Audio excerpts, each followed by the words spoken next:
what we call coronal mass ejections, chunks of the suns that blow off and hit the Earth. And those affect things like power grids and radio communications and GPS satellites, all of which are everyday real implications for that thing that's 93 million miles away. And how do you feel? You're a heliophysicist. This is kind of like your Super Bowl. Pretty much, yeah. You are not the first person to say that to me today. and are we right? Pretty much, yes. I mean, this is it. I mean, 7 years, and I like to say there's the diving, trying to reach the goal line from the Super Bowl, 15, 20 years ago. That was like, totality, not totality, and yeah, today is it. I'm really looking forward to it. Yeah, absolutely. And we will have a whole bunch of fun here. Yeah, again, eclipses are a unique opportunity to really study the sun and how it affects us. So I know that, again, your fellow heliophysicists and really across the disciplines of science, I know that today is really special for a lot of people. It is, yes. Thank you, Bob. I really appreciate you being here. Thank you so much. All right, it's time now to check in with our first team along the path of totality. Here is Tahira Allen in Kerrville, Texas, a city so lucky it gets a solar eclipse twice in a single year. Thanks, Megan, and welcome to Kerrville, Texas. I'm Tahira Allen with NASA Communications. And I'm Gina DiBraccio, the Deputy Director of Heliophysics at NASA Goddard. We're live from the Kerrville Eclipse Festival, where tens of thousands are gathering to witness the second solar eclipse that has passed through this town in just 6 months. Now, this is incredibly rare, and people have traveled from all over the world to share in this spectacular moment right here at the crossroads of the eclipse. Now, Gina, we were lucky enough to be here last year for the annular solar eclipse. How does it feel to be back? The annular was such a spectacular experience, but I'm already feeling even more energy today, and it's I'm like so double excited the crowd. to be here. It is. Yeah. No, and we have a full day of celebration in store. The town really turned out for this event. This morning, we heard from the mayor, and we are surrounded with food and shopping and different activities.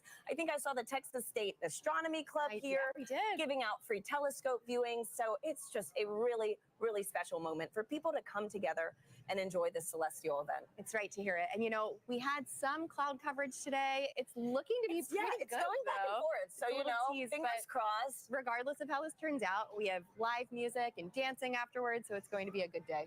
Absolutely. And this is going to be my first total solar eclipse. Awesome. And so last year was incredible with the annular. Folks, if this is your first total solar eclipse, let us know in the comments wherever you're watching. We'd love to hear it. So this is also a good time to remind everyone that it is not safe to look directly at the sun without specialized eye protection for solar viewing.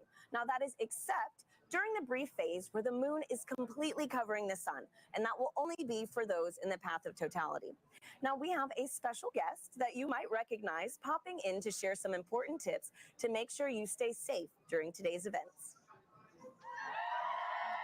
Hi, eclipse enthusiasts. Lance Bass here, and I want to tell you how to protect those eyes and stay safe during a solar eclipse. During these celestial events, the sun, earth, and moon are in sync, creating solar eclipses. You can look directly at the sun during a total solar eclipse, but only when it's completely covered by the moon for a brief period known as totality. This is a really special moment. At all other times, you should wear eclipse glasses so that you don't say bye-bye-bye to your vision. Seriously. And eclipse glasses are not the same as regular sunglasses. No, they're not. Safe solar viewers are thousands of times darker and will have a specific certification that you should look for right here. Don't be a space cowboy and try to look directly at the sun. If you don't have eclipse glasses, you can use an indirect viewing method, like a pinhole projector.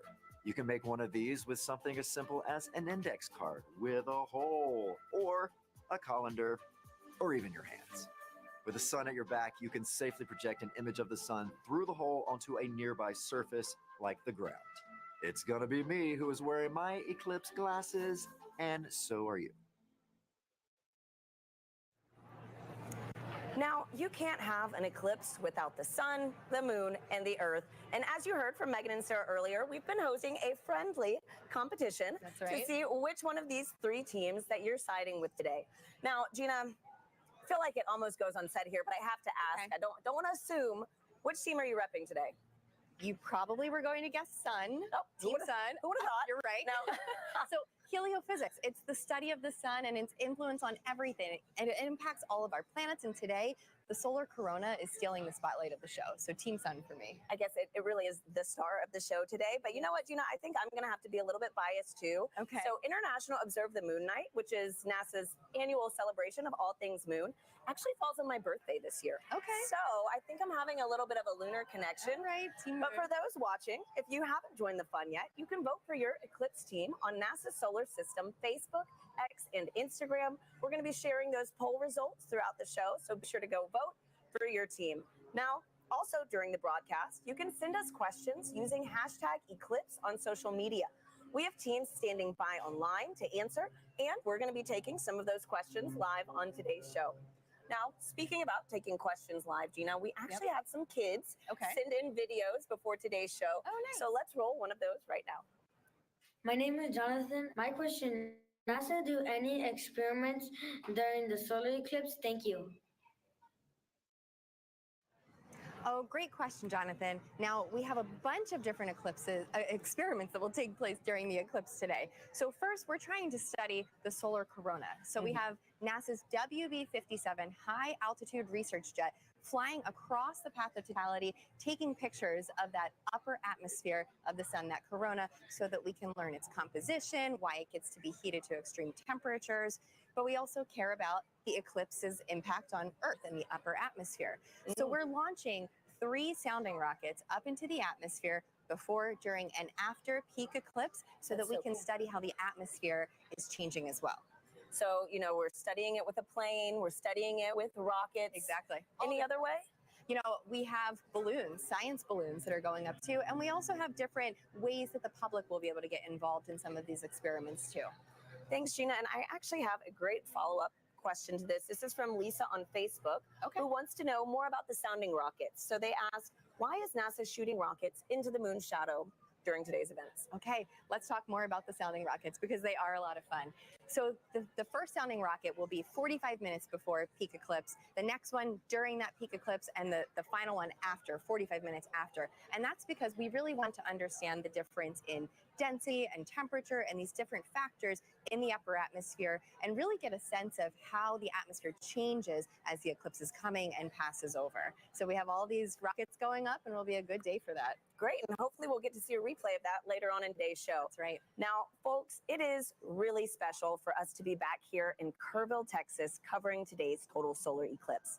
Just last October, an annular solar eclipse passed right through this town. Now, for a location to be at the crossroads of these 2 incredible celestial events is rare. Let's take a look at how the community has been preparing in the lead up to this big day.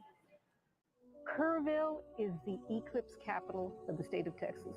It is known as being the capital of the Texas Hill Country. It's the epitome of Texas. Ranches, deer, beautiful streams like the Guadalupe here. Kerrville is very welcoming. It's a wonderful community. Tight-knit, small. It has about 25,000 people. Kerrville is blessed to be in that special square, the annular eclipse in 2023 and the total solar eclipse in 2024. We're talking about crossroads, you know, we get it twice. Two eclipses right here, right where I stand. It's statistically extraordinary.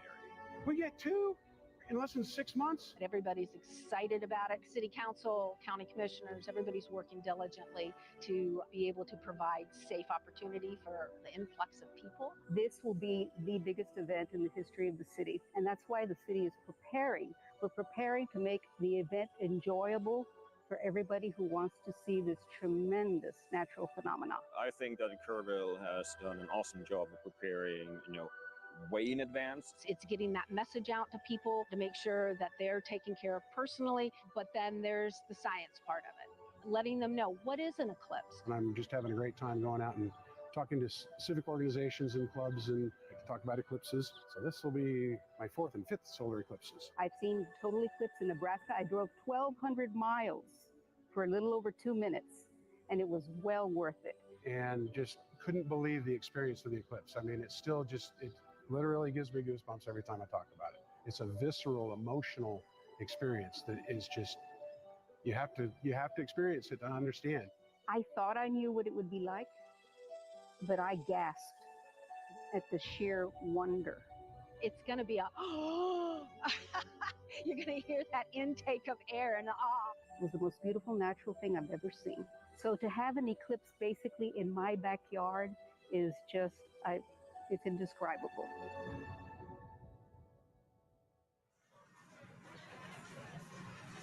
We're here now with Catherine Troche, a telescope operator with the Night Sky Network, who is giving us these high-definition views of the sun that you see in your screen right now of the eclipse over Kerrville, Texas. Kat, thank you so much for being here with us. Thank you so much for having me, and let's thank the weather for cooperating finally. Right? Oh my goodness. Thanks, Kat. And so I'm looking at the telescope feed that we have, and we have first contact now here in Kerrville. Yes. Okay, so for people who want to become an amateur astronomer, what advice do you have? Where should they get started?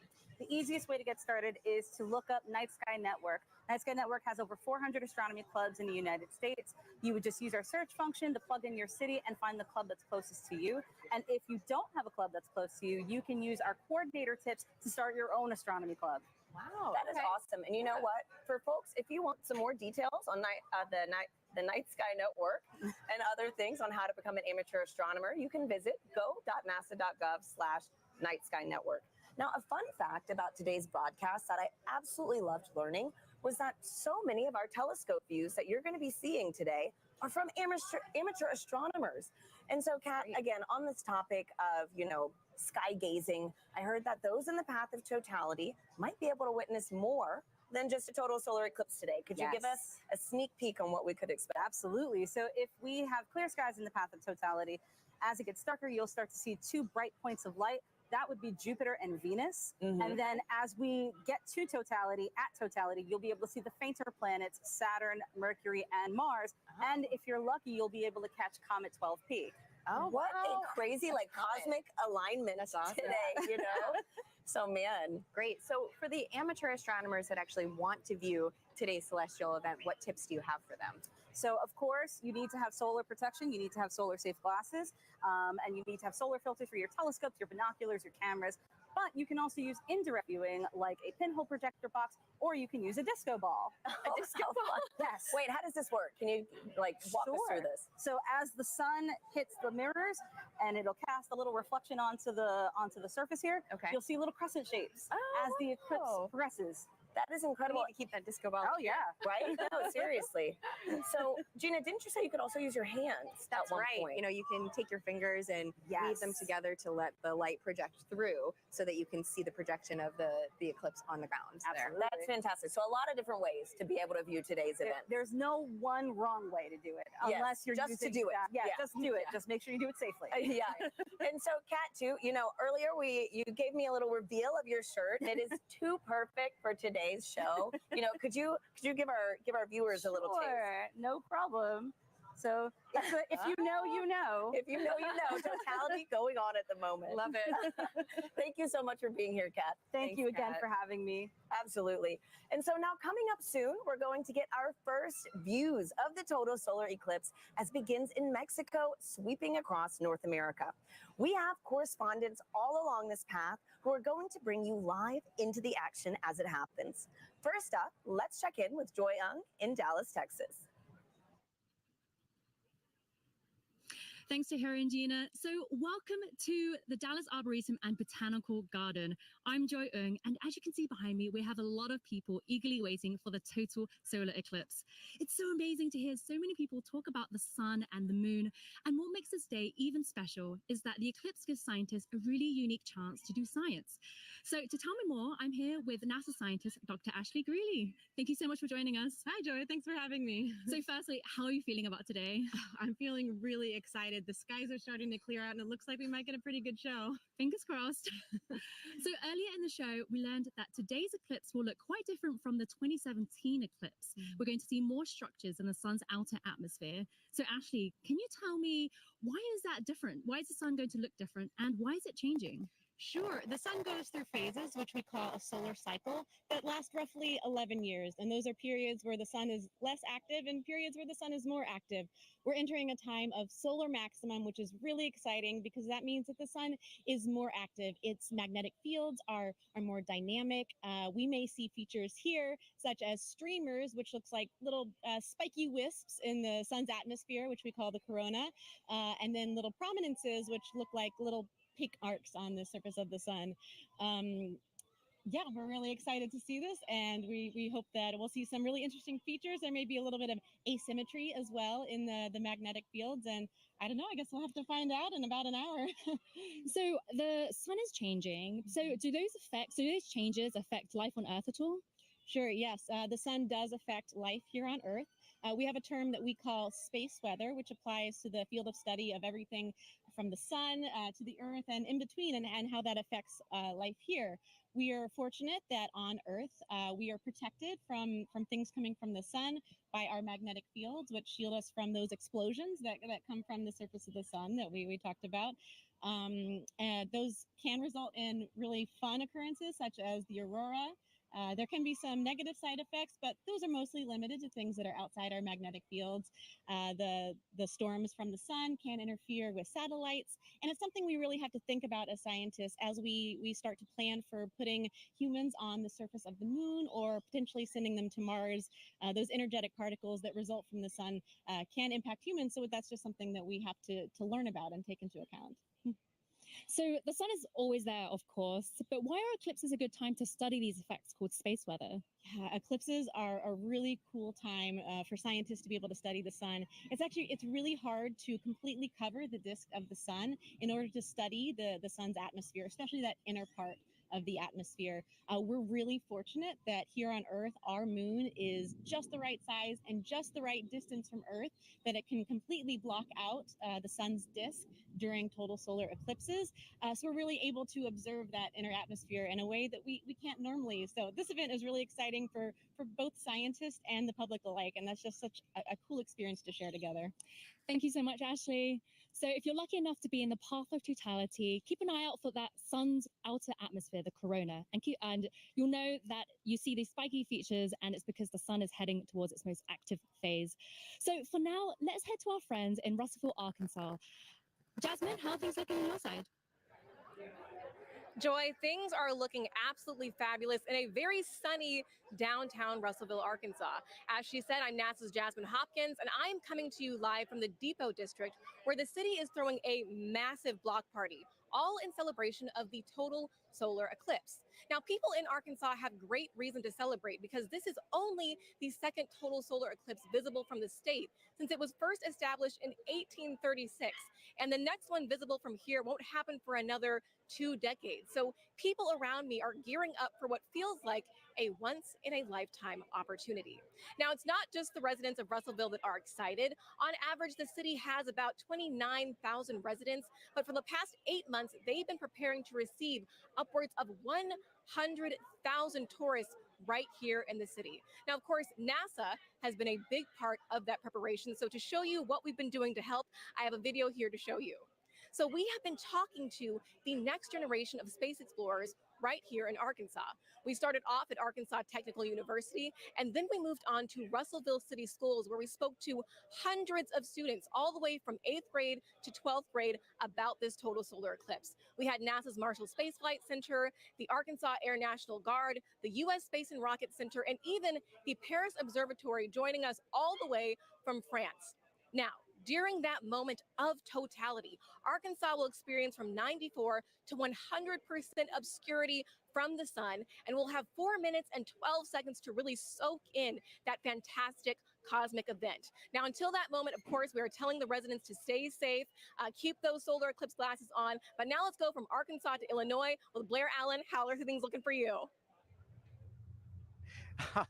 Jasmine, we're super excited here because crowds are filing into the stadium, but the main story here is the weather. Everything looks absolutely good and clear for totality today. We're very excited. We're just hoping, just like 2017, a little cloud doesn't come in and obscure things. But I tell you what, there's been a total solar eclipse here in 2017. Observation did not stop at SIU. Joining us now are two SIU students who actually did some observing.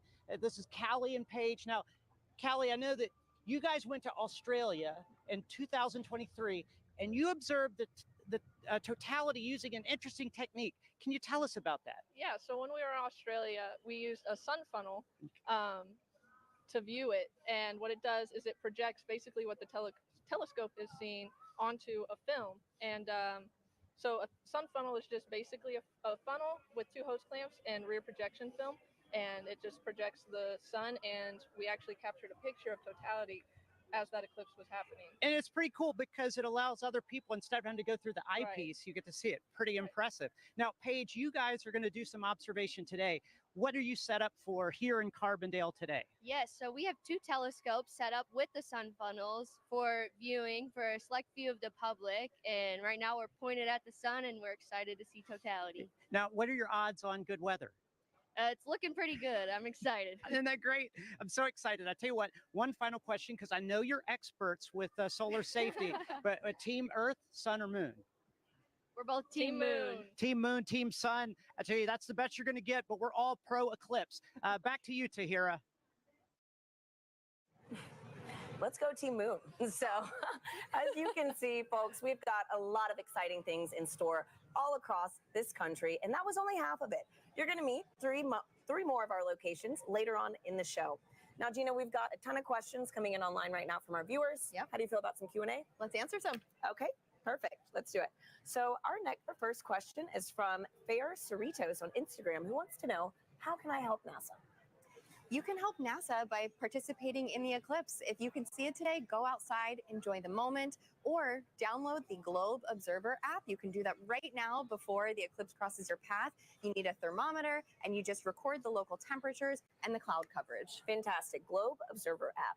So thank you so much, Gina, and thank you to everybody sending in those questions. We'll take some more later on throughout the show.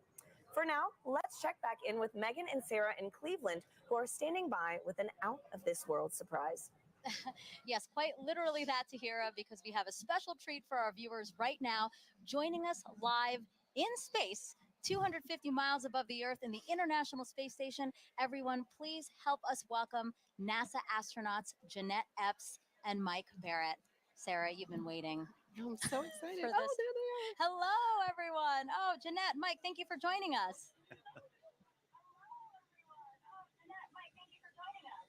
It's a pleasure to join you guys, and I hope everybody appreciates NASA scheduling this eclipse to bring the world together. Yes, thank you so much to NASA, and thank you so much for joining us. Now, you guys will have 3 opportunities to view the moon's shadow over North America, and that last pass will give you guys the best views. And we hope to also share those live views with everyone here on this broadcast around 3:30 p.m. Eastern Time. Now, Jeanette, I have 2 questions for you. Are you looking forward to being one of the few people seeing today's total solar eclipse from space? And 2, I know your crew member, Matt Dominic, will use a camera with a solar filter to photograph the sun being eclipsed by the moon. Will you also be taking photos of the celestial alignment?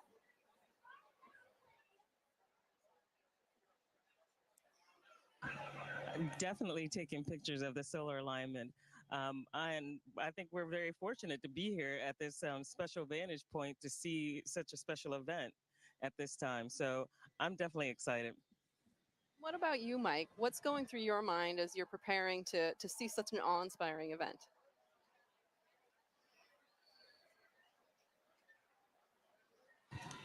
Well, admittedly, I'm a bit of an eclipse junkie.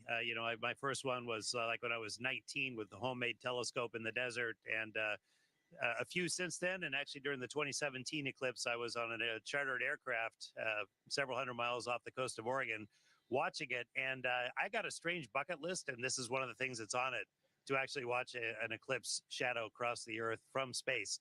So I'm ecstatic to see this box gets checked and just to see this amazing thing from up here.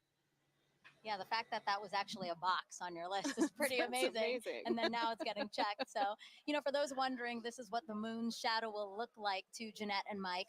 We're going to show you video taken from the space station of the total solar eclipse in 2017. And you can clearly see the shadow moving across the top of your screen there from left to right we actually sped up the video so you can see more of that transit. This would look a lot slower to them, but really cool. Jeanette, eclipses give us a unique opportunity to study the sun and how it affects the Earth. Can you tell us about the atmospheric waves experiment attached to the outside of the space station right now?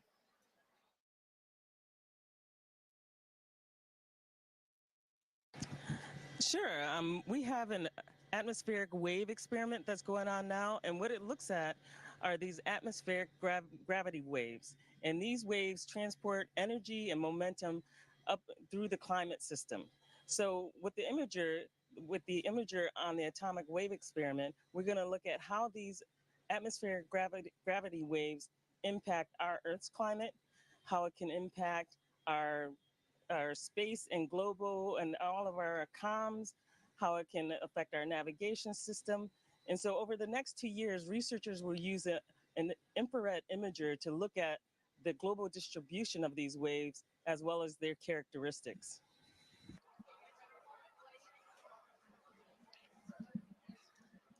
Mike, how does it feel to have a hand in maintaining the space station so that important science like the atmospheric waves experiment can happen?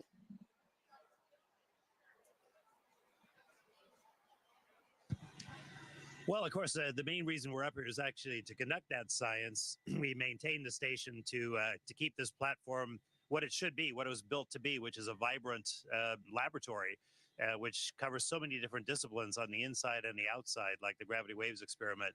I mean, it's an honor and a privilege, as much as anything, to have a hand in that science. And we end up being basically the eyes, the hands, the on-site presence to conduct that science.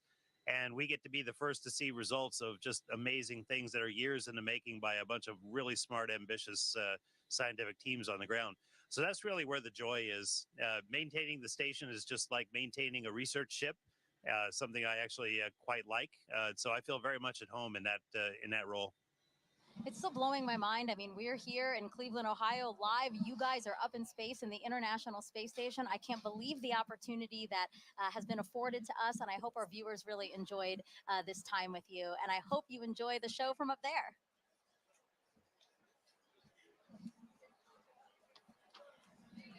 All right. We have, but we do want to close by saying, first of all, we really enjoy being here, but everybody stay safe. And use the simple means to protect your eyes as you look at the eclipse, as Jeanette and I are modeling here, which makes us blind as a bat on the inside, but solar protected on the outside. So we encourage everyone to do the same. Really great advice from both of them. Thank you so much. Sarah and I have our glasses, and we're ready to go. Also blind if we don't do this. All right, again, Jeanette, Mike, thank you so much. And we actually have some time to take questions from the audience. We have #Eclipse. That's how you can send questions to us. So let us take a video from another curious kid we have watching. Hi, my name is Adrian. My question is, why will we not see a total eclipse in California? Thank you. That's a great question, Adrian. So we only a precious few today are going to get to see a total eclipse because the moon is so much smaller than the Earth. It only casts a very narrow shadow. But still, even in California, you're going to get to see a partial eclipse, and that is still a really cool event. So I do encourage you to get out there and see it for yourself today. Yeah, absolutely. So again, #Eclipse. Wherever you're watching us, drop that in the comments, and we'll try to get to as many questions as we can on the show. Okay, so we have obviously people celebrating with us online and at events across the country. So why don't we check out some of those events again now? Waco, Texas again. People look very, very comfortable in their camping chairs and spread out on picnic blankets. They look like they're having a good time. Yeah. A few clouds. A few clouds, but again, they have some time there before. Kennedy Space Center, they will see a partial eclipse. We have some people walking around the Rocket Garden. Oh, it looks like they have beautiful weather there. California Academy of Sciences, yes, they do. They have clear skies. We're very, very jealous over here. And then the Mentor Civic Amphitheater that's starting to fill up. Exactly. There were fewer people when we checked in ago, but now lots of people there and lots of people at the Adirondack Sky Center. I wish I could wave and say hello. They look like they're getting ready for some stuff though. Yeah, absolutely. Again, the snow cleared out because there was snow over the weekend, but now it looks like a beautiful, probably still crisp day there for them. Okay, and now we're back here with astronaut Steve Bone, who's looking around, taking in the sights, Steve. I am. see. It's just an amazing amount of people. It's really cool to see. Yeah, it's really- absolutely. You can feel the energy. And It's it's really beautiful. cool that you're here. So Steve is here because, you know, obviously, as we've been saying throughout the show, you really should have these glasses to safely view the eclipse. But if you don't have glasses, that's why Steve is here. So Steve, I see that you brought some supplies for us. I did. And I have a little bit for everybody. We'll see how we can do here today. All right. So this is like a pinhole viewer. And so it's basically a pinhole camera. I don't know if you ever had to do that when you were a kid, is make a little camera by basically poking a hole on a piece of paper. Okay. And And then s- using that to focus onto a screen. Okay. And so we all have pins here, I guess. Yes. Got my So we have a Eclipse paper pin. plate, we You have your have Eclipse pin. index card, and we have pins. And I have my Crew 6 pin. Nice, nice. All right. So what do we do, Steve? Basically, all you have to do is poke a hole in the cardboard. Okay. And the sides of the hole will determine the focal length, the focal distance of your viewer. And it Okay. has to be big enough that the light will come through. And it's sometimes hard to do if we don't have like direct sunlight. So you want to make sure you have a big enough hole. I think Okay. that'd probably be enough. Yeah. And then what you'll end up doing, if we had the sun, you could basically over your shoulder, don't look at the sun. Sun behind us. Sun behind us. Yes. And so you hold this up look at and you'll that. see, you can actually get, there it is. I can see. We do see it with the lights, the studio Yeah, lights. you only Yeah. need a little bit, and then depending on how far in and out you move it, and the sides of the hole, that gives you your focal length, Got it. just like a lens. And basically, like we're saying with the studio lights, if something were to pass over the studio lights, that same shadow essentially would be would be projected through Absolutely. the index card right now. That's how you safely watch it. That is a good, safe way to watch it. There's a lot of other ways to see it as well. I know And, that. Oh. I have that. I'm prepared. Colander, right? Yeah. So that's a lot of fun because if you're in an open area like this today, and you don't have your glasses or you just want to see something really cool, again, put it over your shoulder and hold it. You'll get a big array of all those little eclipses happening on the ground below you. Yeah, actually, I think we have a picture of that. I'd love to see that because really it is Yes, a very, pretty. perfect. Look at Yeah. that, Steve. Oh, yeah. Well, I mean, even if you don't have anything, right? You can Yeah. actually use your hands to make your own sort of improvised pinhole camera. Absolutely. That's amazing. And, you know, I was explaining a little bit ago that in my own yard during the annual eclipse, when I was out working in the yard and I said, hey, there's an annular eclipse going on. So I went under a tree and I was looking at the tree, and then on my driveway, all these little eclipses, just Oh, that's hundreds of them. amazing. Yeah. And it's Beautiful. absolutely amazing pictures. Great. So I hope So- if people have trees near them, they can take a look at that. Steve, thank you so much You're for very being here. welcome. We really appreciate Have it. a great day. All right. So the eclipse is getting closer and closer to the west coast of Mexico. We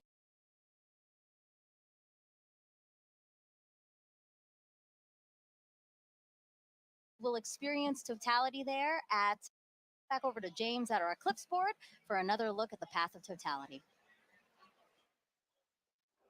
Yeah, thanks so much, Megan. A lot coming up very soon, and make sure you know exactly when to go outside to observe that totality if you're on our path, or even right now, if you're experiencing a partial eclipse. I've got in our Eclipse Explorer here, I can zoom out just a hair here to show you this. I've got our penumbra on, so this is all the places inside here already experiencing a partial eclipse. You've been seeing some great feeds from our camera in Mazatlan, Mexico. They've been experiencing that kind of crescent sun for a little while now. They're just about 20 minutes out from actually experiencing totality itself.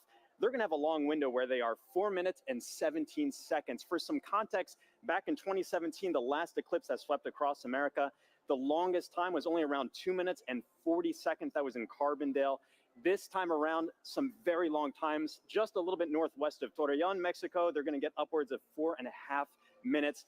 A lot of time to really observe it, but just make sure that you know when to be outside. And as always, access that tool at go.nasa.gov/eclipse explorer. This is going to keep moving on. You see this little thing. I have this actually running in real time. This is our shadow of totality. This is going to continue to move further and further to the northeast and actually make landfall in just a few moments in Mazatlan, Mexico. As you've seen all throughout the broadcast, we've got correspondents all up and down the U.S., all the way up to Maine, covering this live. Very excited to continue tracking this. Make sure you know what's going on here. But for now, back to you, Megan. All right. Thank you, James. So now let's introduce you to more of our correspondents along the path, starting first with NASA's Lauren Ward, standing by to show us what's happening in Indianapolis, Indiana. That's right. Thanks, Megan. We are at the Indianapolis Motor Speedway in Indianapolis, Indiana. It is a gorgeous day. Behind me, I have over 50,000 people here to spectate today. Today, we are waiting for a spectacle that is of a celestial kind. Of course, this is most known for the Indy 500, but we are waiting for something a little bit special today. With me, I have the 2016 Indianapolis Motor Speedway winner, Alexander Rossi. Good to see you. Good to see you. Thank you so much for having me. It's great to have you. So the Helio Big Year is a celebration of sun science and how the sun touches everything, including IMS. So tell me, the track when you're doing a qualifying round is about 4 minutes long, which coincidentally is the length of totality. So tell us, what is it like being on the track? You know what? The sun plays a huge role in determining the performance of the car based on the track conditions. So we actually, when it's a day like this, as much as it's beautiful for the fans, it's actually very difficult for us as drivers because as the surface heats up, the oils come to the top of the asphalt and it actually becomes slippier. So that's surprising to people. They think that temperature would mean grip, but it is until a certain point. And then once it kind of crosses over 100 degrees on the surface, you start to actually go the other way. Wow. And tell me about those tires. How does the sun affect those? So we use slick tires. So Firestone tires are slick. On a road car, you have tread, right? Because they're supposed to be used in all conditions. Slick tires actually have a bigger contact patch, more surface area, so they generate more grip at a temperature, right? So they operate between 180 to 230 degrees Fahrenheit.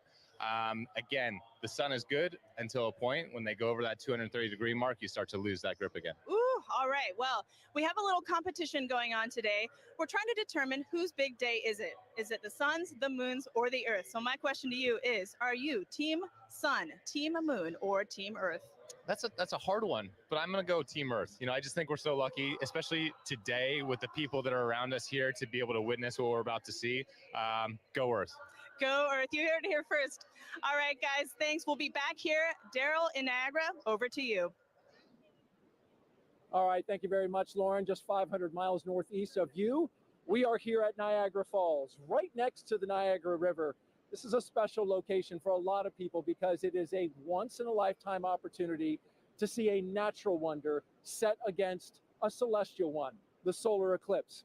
And so let's talk first of all about the natural wonder. And it all starts right here. Look at this massive river and the amount of water that's moving through here. 500,000 gallons of water, 500,000 bathtubs actually going over the falls at every 60 seconds. It's tremendous, the flow here.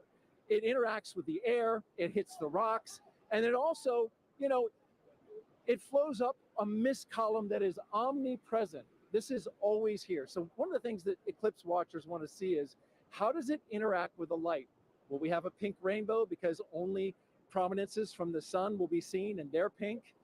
We'll have to see about that. One thing we do need is a little bit better cloud clearing around here because we do have some cloud cover.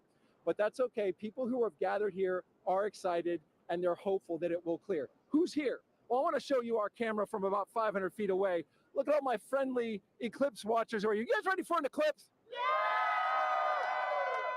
Whoa, I love the energy. We could use this energy to blow the clouds out of here. As our camera backs out, you're looking at Terrapin Point, and this is the lawn here. It's roughly the size of a football field, and everybody who's here, a lot of people came in at 6 a.m. this morning. They currently cut off the park from anybody from coming further into Goat Island here. So this is the max capacity that we're at right now. It's that popular. Over to the other side, our friends from Canada. Look across the river gorge, about 1,000 feet away. Niagara Parkway is lined with people. So it's a beautiful shot over there, and we really appreciate our Canadian friends who have joined us. Now, this isn't just about the solar eclipse. We've been here for the past week, and we were at locations all across Niagara Falls, 12 to be exact. Take a look at this video. Crowds of people packed the Niagara State Park Welcome Center, where Commander Munikin Campos, the mannequin who flew around the moon during the Artemis 1 test flight in 2022, was on display.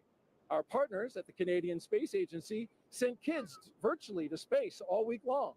And NASA experts from the Kennedy Space Center gave presentations and talks at places like the Niagara Aerospace Museum and libraries across the area. The outreach was a huge success with thousands of people participating in the events and passing through our exhibits. And we just want to thank everyone who came out to see us at all our locations, and we hope you left a little inspired about space exploration and a little wiser about all NASA's missions. Okay, coming up, we've got a very special guest for you who's going to share the eclipse with us, CSA astronaut Jeremy Hansen. He's going around the star today, the moon. Not the star, the sun, the moon, the star of the show, I should say. He's going to be here. He's interacting with the public. We're going to get his thoughts on totality along with everybody else who is here. And we're pumped and excited. Right, everybody? We ready for the eclipse? You can hear the excitement. All right, now I'm going to send it 800 miles to the northeast to my colleague, Angelique Herring, who is in Holton, Maine, where I hear you have some pretty good weather. Hello, Daryl, and welcome everybody to Maine. That's right, we do have some great weather. We are here in Maine, and actually we're about 3 miles away from the Canadian border and also about the last stop on I-95 North. So we're the northmost spot for today's eclipse broadcast, at least in the United States. And so hello from way up north. Now, just like Daryl said, we do have some excellent weather here in Maine today. We've been here for a couple of days, and it's actually been pretty wintry right up until about yesterday. We had snow, it was pretty cold, but you know what? Today, the sun is out, the skies are blue, and it's looking like perfect conditions for an eclipse, or as the Mainers would say, wicked good weather. Now, we're actually standing here in Market Square in Maine, and we are outside of the Temple Theater, where it has actually been in operation since 1919. Over the last 150 years of its operation, it's seen everything from silent films to burlesque shows, and today it's got a more celestial show with the eclipse. Now, the last eclipse to come through Maine was actually in 1963, and that eclipse is only visible for about a minute.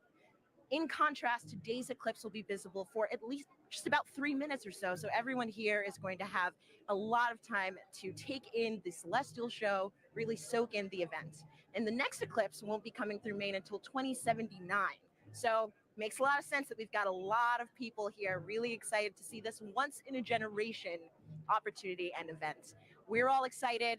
I know everybody here is excited. So we'll be here waiting for the moment that we've all been waiting for, the eclipse. With that, back over to you, Megan.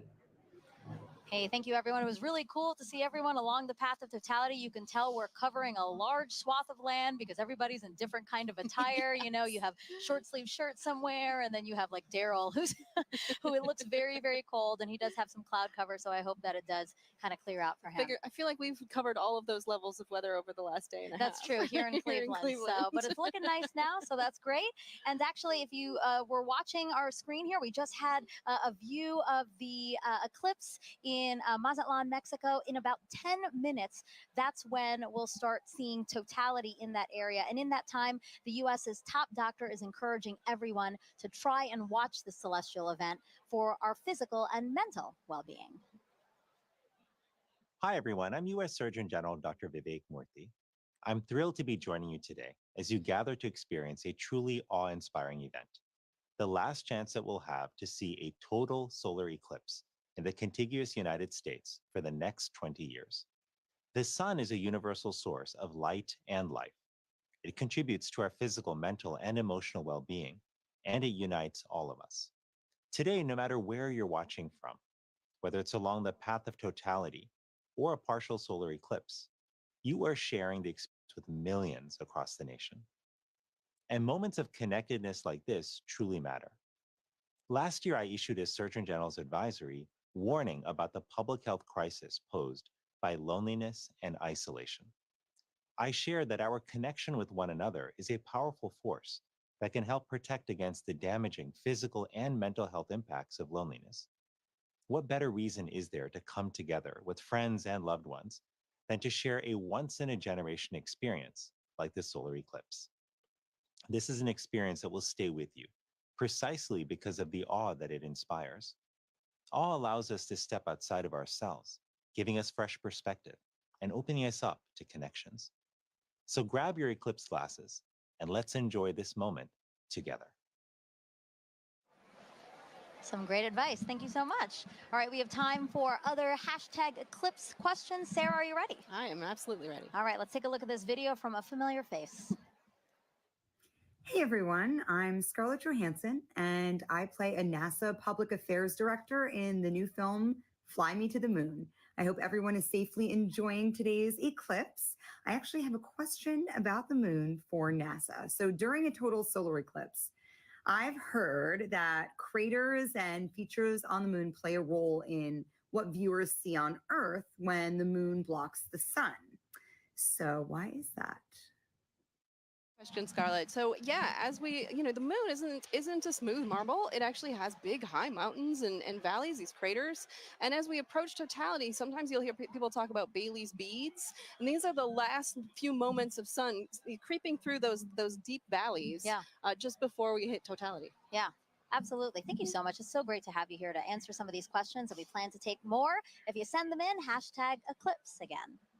Okay, if you're just joining us, I'm NASA's Megan Cruz, and this is NASA lunar scientist Sarah Noble. And as you can see, you are watching the official NASA broadcast for today's total solar eclipse. And we are in the heart of downtown Cleveland, where NASA is celebrating this celestial alignment. Take a look at our shot from the air. That is how many people who are just here at the Great Lakes Science Center alone. So many more spread out throughout Cleveland, because again, the last time this city had a total solar eclipse was 1806. But again, just down the road, we have the only NASA center in the path of totality.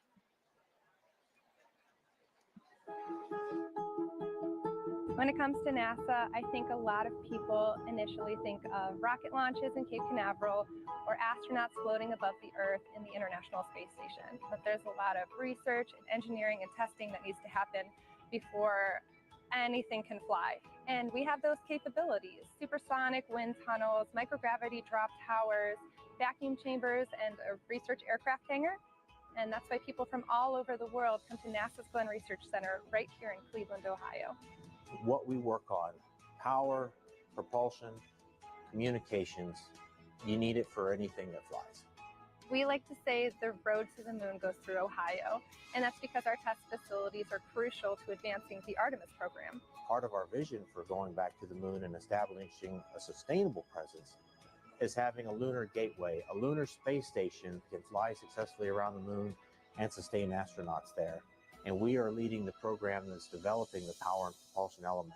NASA's Neil Armstrong Test Facility in Sandusky, Ohio. It's the only place in the world where you can test a full-size spacecraft for all the extreme conditions of launch and spaceflight. Right now, we have the Orion spacecraft. This is a spacecraft that actually went around the moon, but we're using it as a test article now to make sure that in the launch environment, that spacecraft is safe. When it comes to aviation, every U.S. plane has NASA Glenn technology on board, which makes your flight cleaner, safer, and quieter. And looking at solutions like electric and hybrid electric propulsion systems that will reduce or give us different ways of converting energy that are cleaner.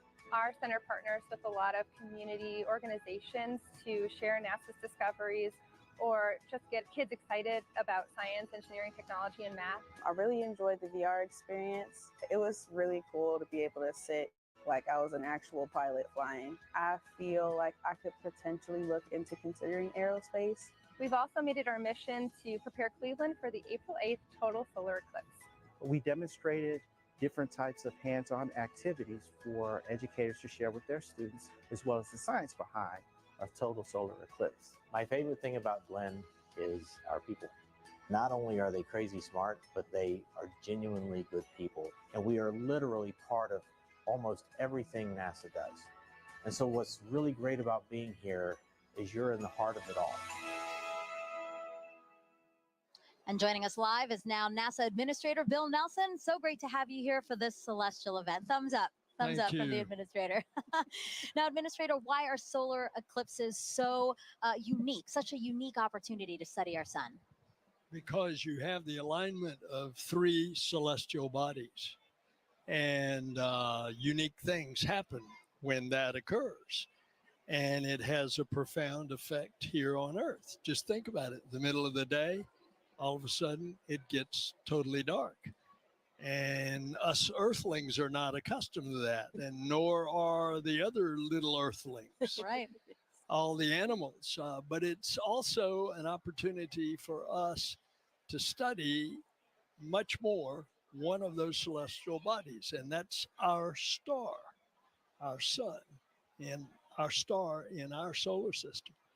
And we can find out more about that gaseous explosion that's coming out from the core of the sun when we can see it better. And we can see it better because we're not looking at the bright ball.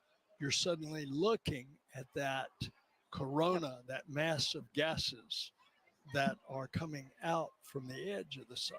Right. And you don't have to be a scientist, right, to study this event, right? How do we get help from people across the country to help us study these things? Well, by asking them. Make a note of anything that you observe and then share that with us. All right, an administrator, you know, we have to take precautions when viewing a solar eclipse. Remind everyone what we should be doing today. Okay, you've got some glasses. That's right. That's right. The glasses are all ready. Absolutely essential. You want to put these on as it is starting to have that moon move in front of the sun, and we don't want you to damage your eyes. Right. Yep. And it's incredible. You put these glasses on in the normal sun of the day, you can't see a thing. Can't see a thing. But when you Yes. look at the sun, you will be protected. Administrator, thank you so much. We really appreciate your time here. And now we're going to head it back over to James at the eclipse board. Whew, yeah, the countdown is on. Just a few moments left until the eclipse makes landfall in Mazatlan, Mexico. Right here, you can see where that eclipse totality shadow is right here. It's going to continue moving very rapidly onwards to Torreon, where we have a live feed covering all of this event. Super excited for that big moment. And let me actually just go to our moon board here, and we can play through this at 60 times speed. I'll zoom in a little bit here. And Scarlett Johansson had a question a bit earlier about the kind of rippling effect that we see of the eclipse shadow. When you first see this right here, at first glance, you might think it's low resolution or lacking some kind of information here. The inverse is actually true. This is actually incredibly high resolution, this shadow projection that we have, because of data that we've been gathering at our moon for more than 10 years, thanks to an orbiter called the Lunar Reconnaissance Orbiter. It's been mapping our nearest neighbor in incredible resolution, just really getting every single bit of valley or crater or mountain. All of those little imperfections on the moon are contributing to that shadow that we see rippling across the country. You're not going to be able to see that from the ground, but looking from space, you see that really cool effect of kind of the rippling there here. So let's just preview some things to come here. Mazatlan, they have that last little crescent sliver of sun. For now, if you're in that area, make sure you keep your glasses on until that sun is completely blocked out by the moon. That's going to be in just a few moments. You're going to have a long duration there, 4 minutes and 17 seconds. That sounds like a lot of time, but it's going to move like that. So make sure you are ready on the pulse. Again, for all of our locations up on this path of totality here too, make sure you set a timer on your watch or a phone or something to remind yourself to look outside and experience this. You don't want to miss this. If you do miss it, you got a long time to wait for the next big one across America. That's going to be in 2045. So make sure you're watching and watching safely here. You just saw some footage from Kerrville and Cleveland as well. It's a little bit cloudy in some places, really hoping that that clears out in time for us to have that beautiful view. But in just a few moments right here, this eclipse is going to be coming up in Mazatlan, Mexico. So for now, this is going to be really exciting. The countdown is on. So for Mazatlan, this is the last little bit here. Again, I'm always keeping an eye on that weather. And also one little note about our tool here too. If you wanted to see, this little icon kind of previews what the expected eclipse is going to look like at that given time. All these little googly eye features are clickable, hyperlinkable. You can kind of click on that. It'll snap you right to that exact time to get an idea for what it's going to look like in your neck of the woods. But for now, the big moment's coming up. Back to you, Megan. Let's check it out. All right, thank you, James. And as you can see, wow, we just have a tiny little faint sliver left of the sun in Mazatlan, Mexico. We are expecting totality in 1 minute and 35 seconds. You know, joining us now to walk us through this, Kelly Korrick, an astrophysicist with NASA's Heliophysics Division. Kelly, tell us about the science NASA is about to conduct right now in Mazatlan. So science that they're going to conduct is about the WB-57. So we're going to fly some planes over and make sure that we can actually see that solar corona, that that hot atmosphere that's around the sun that we're about to get once we reach totality. Yeah, and it looks like it's almost there. Yes, it's almost there. You know, we have a view right now of inside the cockpit of one of the WB-57s, or at least we're efforting one, because as you said, this is going to be a huge part of what we do in Mazatlan. Definitely, yeah. It's the there it is, Oh, Kelly. there it is. Oh, look at that view. So we're looking out. That's great. We're looking out, and it looks like we might be able to, we're seeing a lot of clouds, but hopefully a shadow as well as we're coming in to totality there. And so, yeah, so these WB-57s are carrying 3 different instruments or 3 different experiments, 2 to look at the sun and 1 to look at our atmosphere, because our atmosphere actually responds to the eclipse. And we're trying to figure out how that ionosphere, that layer of the atmosphere, actually responds to it. And you said it does look like there's already a shadow over land. You know, we also have a shot, and we'd like to pull that up now, a shot of the coast and the fact that it's already going on over. And you know what's really cool about all of this is we do have eyes all over this thing because we are collecting so much data. Yeah, definitely. I mean, we have the stuff here. We also have rockets on the other side of the country being launched. So again, study that. Oh, look at that. There's the diamond ring. That's right. We're not there, but I feel the energy just watching it. Yeah, so this is because of the craters and the peaks and valleys of the moon, we're seeing the last bits that are just getting through, and now we're getting to totality. This is great. So you're starting to see those pink fingers out there kind of sticking out. Wow. So again, totality here in Mazatlan, Mexico, the first community in North America to experience the moon completely eclipsing the sun. And if you are in Mazatlan right now, it is now safe to remove your eclipse glasses for the next 4 minutes. And you mentioned some of those pink filaments that we're seeing, right? Can you talk us a little bit through that, Kelly? Yeah. So those pink filaments, because they're helium rich, that's why they're appearing pink, and they're hanging out there. Those could be the start of space weather. So there are lots of tons of material, billions of tons of material that could possibly be one of those explosions for space weather. The reasons why we really study the sun and try to understand how to live with the sun. Well, can you explain why space weather is important to us here on Earth?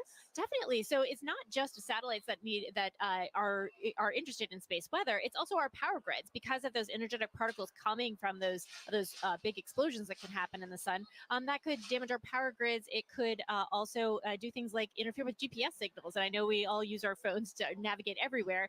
So if we didn't have that, that would be a big problem. So we're looking to understand it better so we can all mitigate all those things. Some of the movement we're seeing here is just our telescope operator adjusting, because again, they needed to make some changes for before totality. Now they're viewing it a different way, and then after totality we might see some shakes there as well. But I really just cannot believe how crisp it is.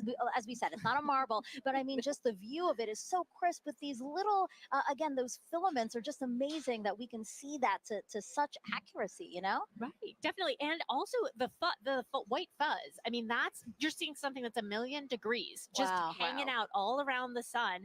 And you know, 3 billion Earths can fit inside of there. So there's a lot of atmosphere there, all around there, just hanging out, being very warm. And so one of our mysteries is, and one of the B-57s are addressing. There you go, WB-57, our pilot.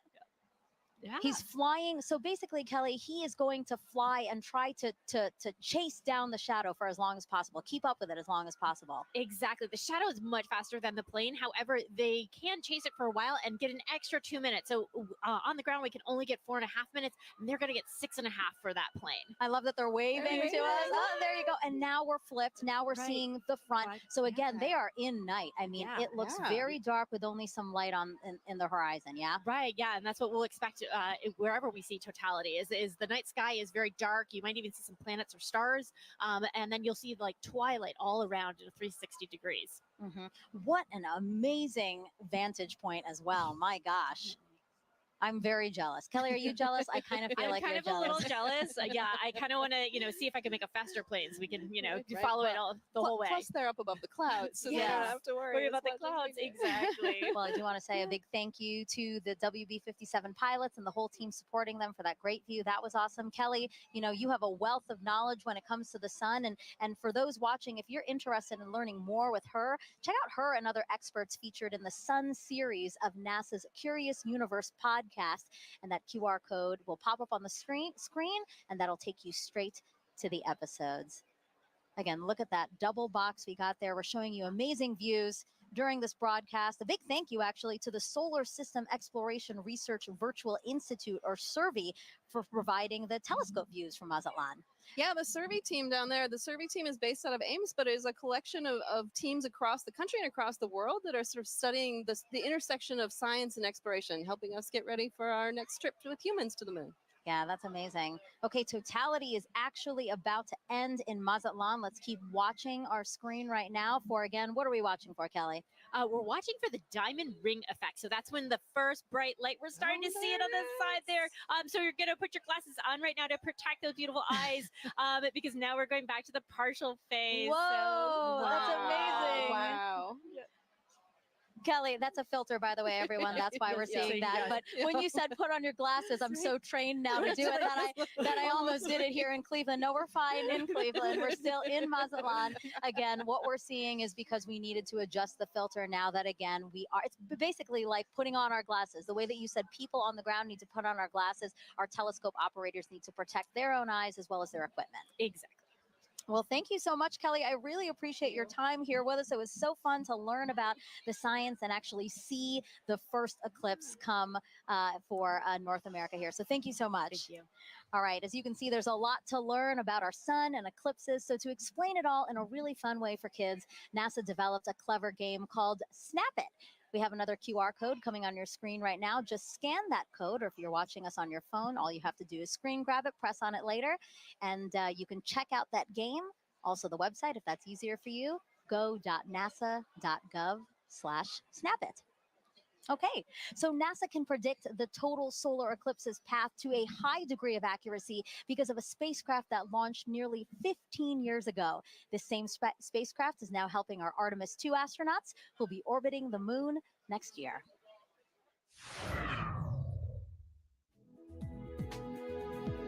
NASA's next step in establishing a long-term presence on the moon is sending 4 astronauts to fly around it with the Artemis II mission.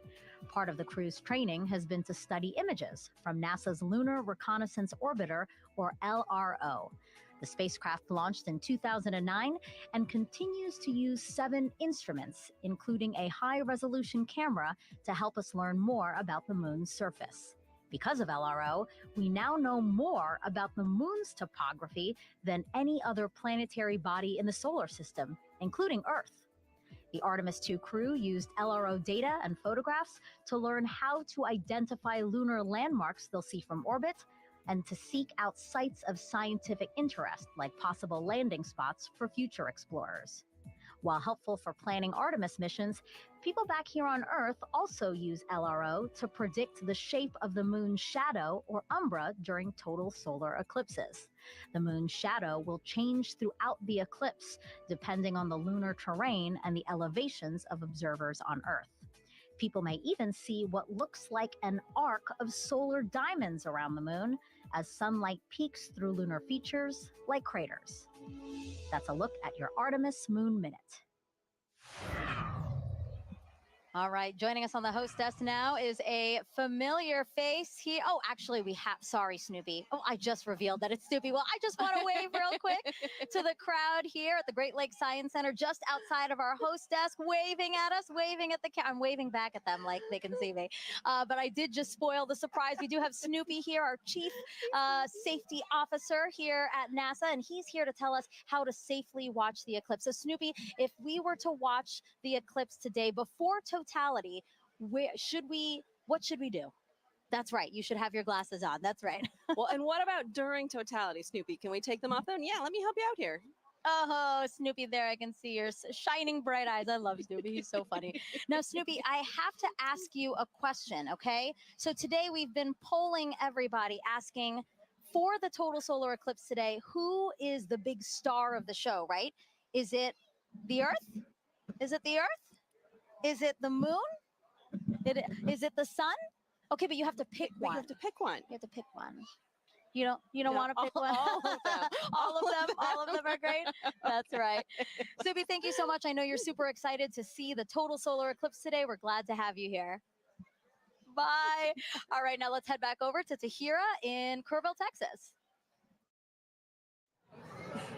All right, thanks, Megan. I mean, what an incredible view from Mazatlan, Mexico. That was amazing. And folks, as you can see on your screen right now, we are less than 1 minute away from the eclipse crossing over Torreon, Mexico. Gina, how fast is this moon shadow moving right now? I mean, it's flying. It's going about 1,900 miles per hour as we're chasing it across the U.S. That is incredible. And so, in Mazatlan, we were able to see the diamond ring effect. That's right. It was beautiful. Beads. So hopefully we'll be able to see that in Torreon right now. Yeah, we're watching that live feed. Yes, just to see this sliver crossing over the moon. That's right. We're getting so close there. We are Hopefully getting we'll see so that diamond close. ring too. Wow. Look at this. And so we're about 10 seconds away. Here we go. Let's take it in. Wow. What a spectacular. Going into totality. Wow. There you have it. We are in. Yep, that diamond ring came through, and we see a little bit of those Bailey beads too as we're looking at it. Those kind of the lights trickling through around the surface of the moon, coming through the peaks and valleys. So what are we viewing on the left-hand side? This almost pink color effect. Right. And so as we just heard from the last totality, these pink fingers are popping out a little bit. And those are those solar prominences. They're appearing pink because of the helium rich. But we can see it. Let's focus on the corona here, that glow that we're getting.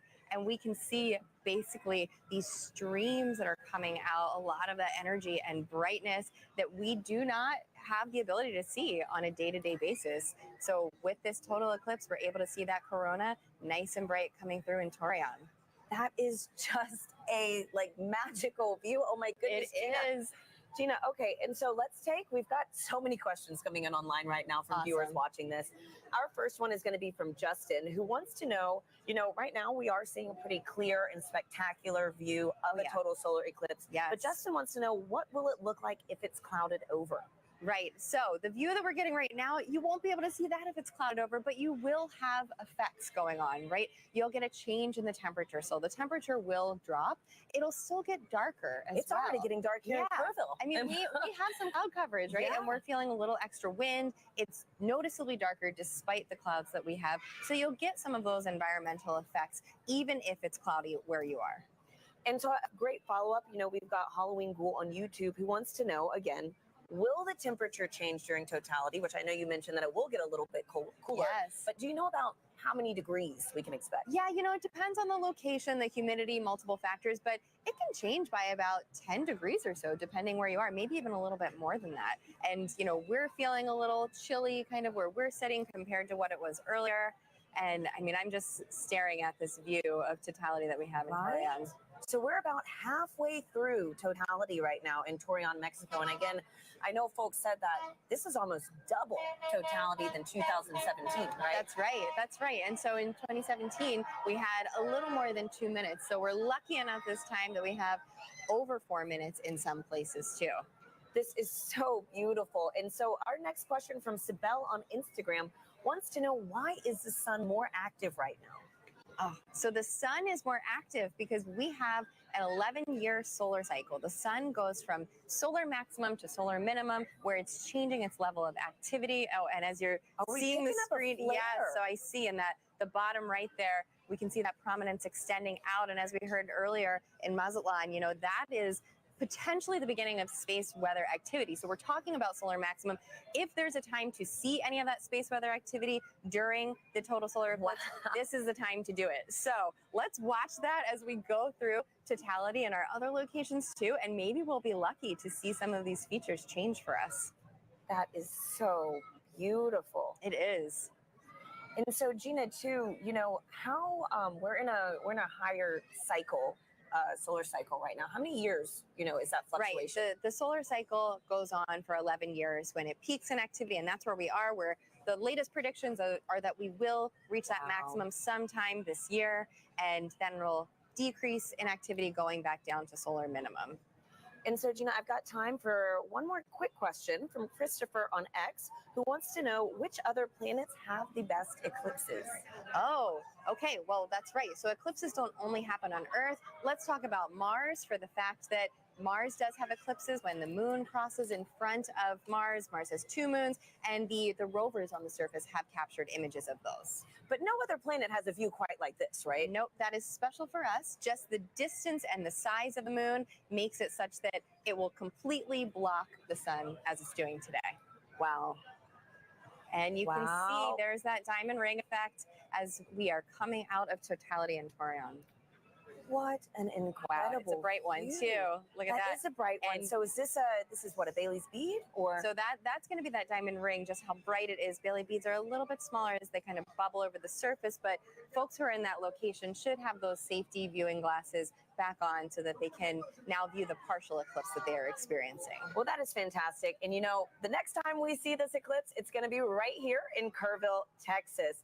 So folks, the countdown is on. We've got about 10 minutes until we see this with our own eyes. You can hear people Yes, big moment right here in Kerrville. For now, let's check back in with Lauren at the Indianapolis Motor Speedway. Thanks to Hira. We are getting close to eclipse ourselves, but for now, we have a very special guest, NASA's very own Pam Melroy, Deputy Administrator and former astronaut. Pam, it's good to see you. Oh, it's great to be here. I'm so excited. It's very exciting. So what's it like being in Indianapolis for an exciting event like this?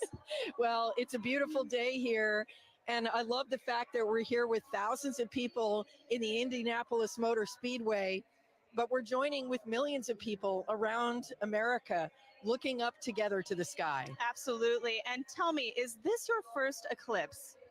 It's not my first eclipse, but it will be my first totality. Oh. I've seen several partial eclipses, but there's something mystical and mysterious and in some ways unifying about a total eclipse. And we're all going to feel it together. Absolutely. We could not have lucked out more on this weather today.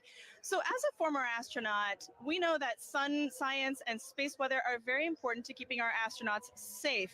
What is space weather and why do we care about it? What is NASA doing to study it? Yeah, that's right. It's actually very important. It is of concern for astronauts who are in space because they experience the radiation of the sun that comes from solar flares and solar weather. But the reality is it's also affecting life here on Earth. It impacts the upper reaches of our atmosphere called the ionosphere, which is an electrified part of our atmosphere that is a conduit for communications. It's critically important. It can even affect power grids. And of course, if you ever have seen the Northern Lights, you've seen the effect of solar weather. So, but really the focus for today is where that solar weather starts. And that's in the corona, the sun's atmosphere. It's very unusual and we don't exactly know what's happening because the sun's atmosphere is millions of degrees hotter than the surface of the sun. So we are hoping to learn today more about how that happens and why that happens so that we can better predict those solar flares and those things that impact us here on Earth. Yeah, that's all extremely important and something that we're learning a lot today too. Pam, thank you very much for joining us today. Thank you. As we've learned, solar eclipses are very important to learn for many, many reasons. We have radio telescope operators who are studying the eclipse today for this very reason. Let's take a look at that work. When the moon blocks the sun during a solar eclipse, there is a noticeable impact on Earth's upper atmosphere, known as the ionosphere. These changes can affect radio communications, including amateur radio, also known as ham radio. Ham radio is a way you can talk to people all around the world. You set up a radio and antenna. You talk into the radio sends a signal up to the antenna sends a signal up to the sky. It bounces off of the electrified layer of the sky back down to Earth where you can talk to the person on the other side. During the 2024 total solar eclipse, The Ham-Sci Citizen Science Project is inviting ham radio operators to transmit radio signals. The goal is to have people make as many radio contacts as they can with operators in different locations during the celestial event. By recording how strong their radio signals are and how far they go, ham radio operators and scientists can learn about how the ionosphere changes during solar eclipses. Sometimes you can talk around the world and sometimes you can't. And that's all based on what the ionosphere is doing, what the sun is doing. When it works and you are able to talk to these faraway places, I find that really magical. To learn how you can participate, follow Do NASA Science on X and Facebook.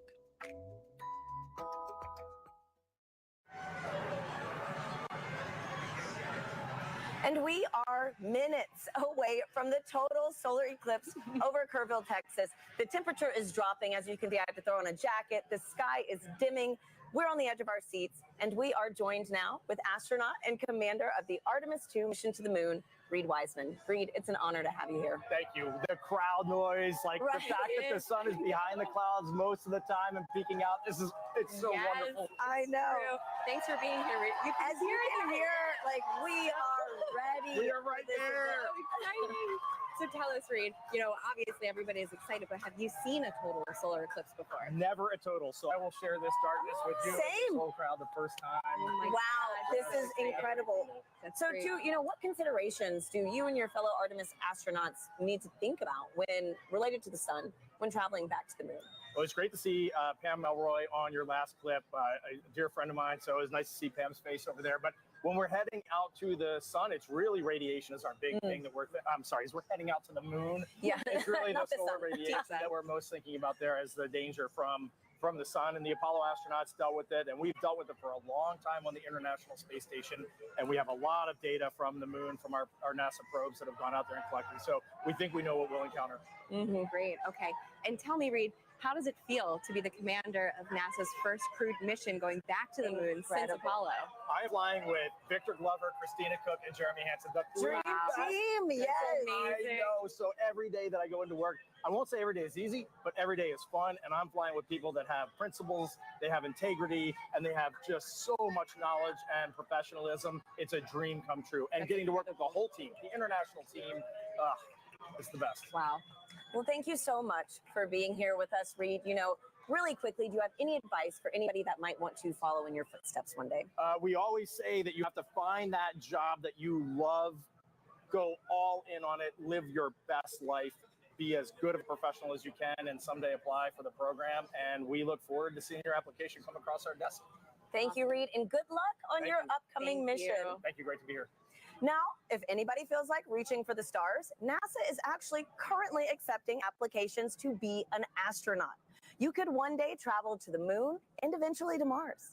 From teachers to scientists to even those in our armed forces, we are looking for a diverse group to take humanity farther into the cosmos. You can apply now through April 16th by visiting go.nasa.gov/astro2024.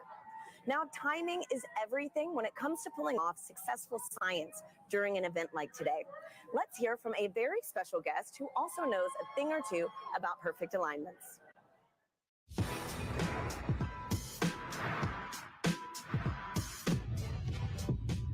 Hi, I'm Paul DeYoung, shortstop for the Chicago White Sox. What does it take to do my job? You gotta know your physics. I specialize in predicting the path of fast-moving objects at a split-second pace. At my position, it's key to know exactly where and when two paths will cross. Just like NASA needs to know when the Earth, Moon, and Sun will align to predict the solar eclipse. Working it all out on the whiteboard is one thing. They're ready for a solar eclipse delay at Volcano Stadium. But seeing it in action is a whole other ballgame. And on April 8th, you can see just what I mean as a total solar eclipse crosses the United States. NASA has mapped the detailed shape of the moon's surface, so we know exactly where the moon's shadow will fall. And you know where to be to see the eclipse in person, even if it's from the stands. Don't miss your chance to experience the beauty of science in action and maybe catch a ball game.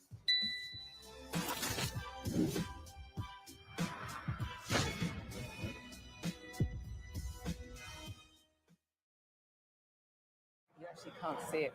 We are 2 minutes, under 2 minutes actually, away from totality here in Kerrville, Texas, which will mark the start of our eclipse coverage across America. Now, folks, we have a little bit of cloud coverage right now in Kerrville, so we are showing the Dallas feed. But again, we're holding out hope. Gina and I are thrilled to be here with Dr. Nicola Fox, who is the Associate Administrator of NASA's Science Mission Directorate. Nikki, thank you for being here. Oh, I wouldn't be anywhere else. Thanks for being here, Nikki. So tell us how the science conducted today will really impact the future of exploration at NASA Science.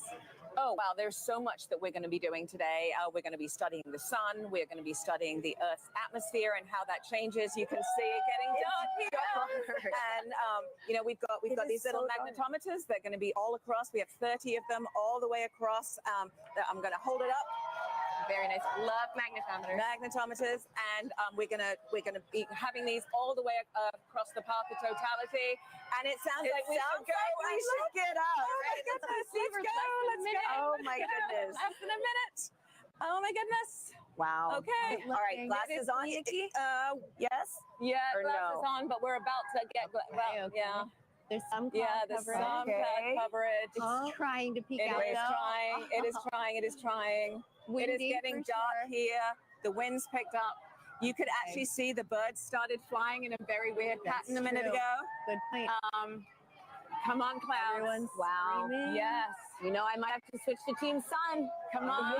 Oh my goodness. We're there. We're nearly there. Okay. Here we go. Wow, the crowd is counting down. Yes.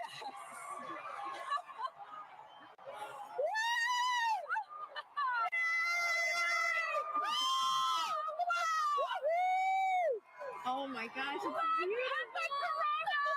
Yes. Oh my goodness. That is amazing. I told you. No, go away, clouds. Go away, clouds. They're Look gonna at move. that. Oh my goodness. I have been saying all day. Look how dark. Look how dark it is around here. Yeah. It is just this white ring. White ring. Yeah. It's so dark. It is so dark. It is so You can see dark. the planes in the sky You much can. better. Wow. You can. Everybody's We have just planes and screaming. helicopters and drones. The whole all over the crowd place is today. Look Here at we how the go. clouds are going to clear for us. That. Yes. Yes. Woo! Oh my Look at that. Just This is look amazing. at that. That is And we have incredible. about, what, 4 minutes? Oh, yeah. to 4 just minutes bask and 25 seconds. To be Yes. I mean, this really, Yes. again, reminds you that we are on this one planet, you know, Yes. in this larger system. And you have to be on this planet to see what we're seeing. You do. right now. That's why we are Team Sun, Team Earth, Sun. and Moon. Because you need the moon for an eclipse. You need the sun for an eclipse. And we're Right. standing on the Earth to see it. Oh man. So, all of NASA Amazing. science represented by a total solar eclipse. And something that, what, over 30 million of us today, at least Yeah, in at the path least. of totality, At least, yes. able I mean, to witness yeah. this. I don't know 31 about people you, living Nikki. in the path of totality. So Doesn't imagine count how who many people travels. actually traveled here. Yes. Absolutely. Yes. This Wow. is getting me extra excited about all the science that All the science that we're doing. right? Yes. Yes. All right, those clouds are playing tricks Those on us clouds now. are being pretty mean. Yes. It was nice to get a taste, though. It's Wow. true. It is Yes. so dark. It is. We've got everybody is looking so up. I'm dark. so happy that, you Yes. know, for folks that travel, Yes. able to see this take place. That's right. And And it's so- been such a great atmosphere here all day. Every time the sun comes out, everybody Everyone's cheers. cheering, Yeah. counting down. It has been incredible. And so, wow. That's true. Oh, Nikki, what's your favorite part about these? About an eclipse? Is this your first? No, this is my second one. 2017. I was in Nebraska and I saw it there. But I think there's just you can study the sun, you can study the corona, but suddenly you see it with your own eyes, and it's that feeling of just wow, that is our star.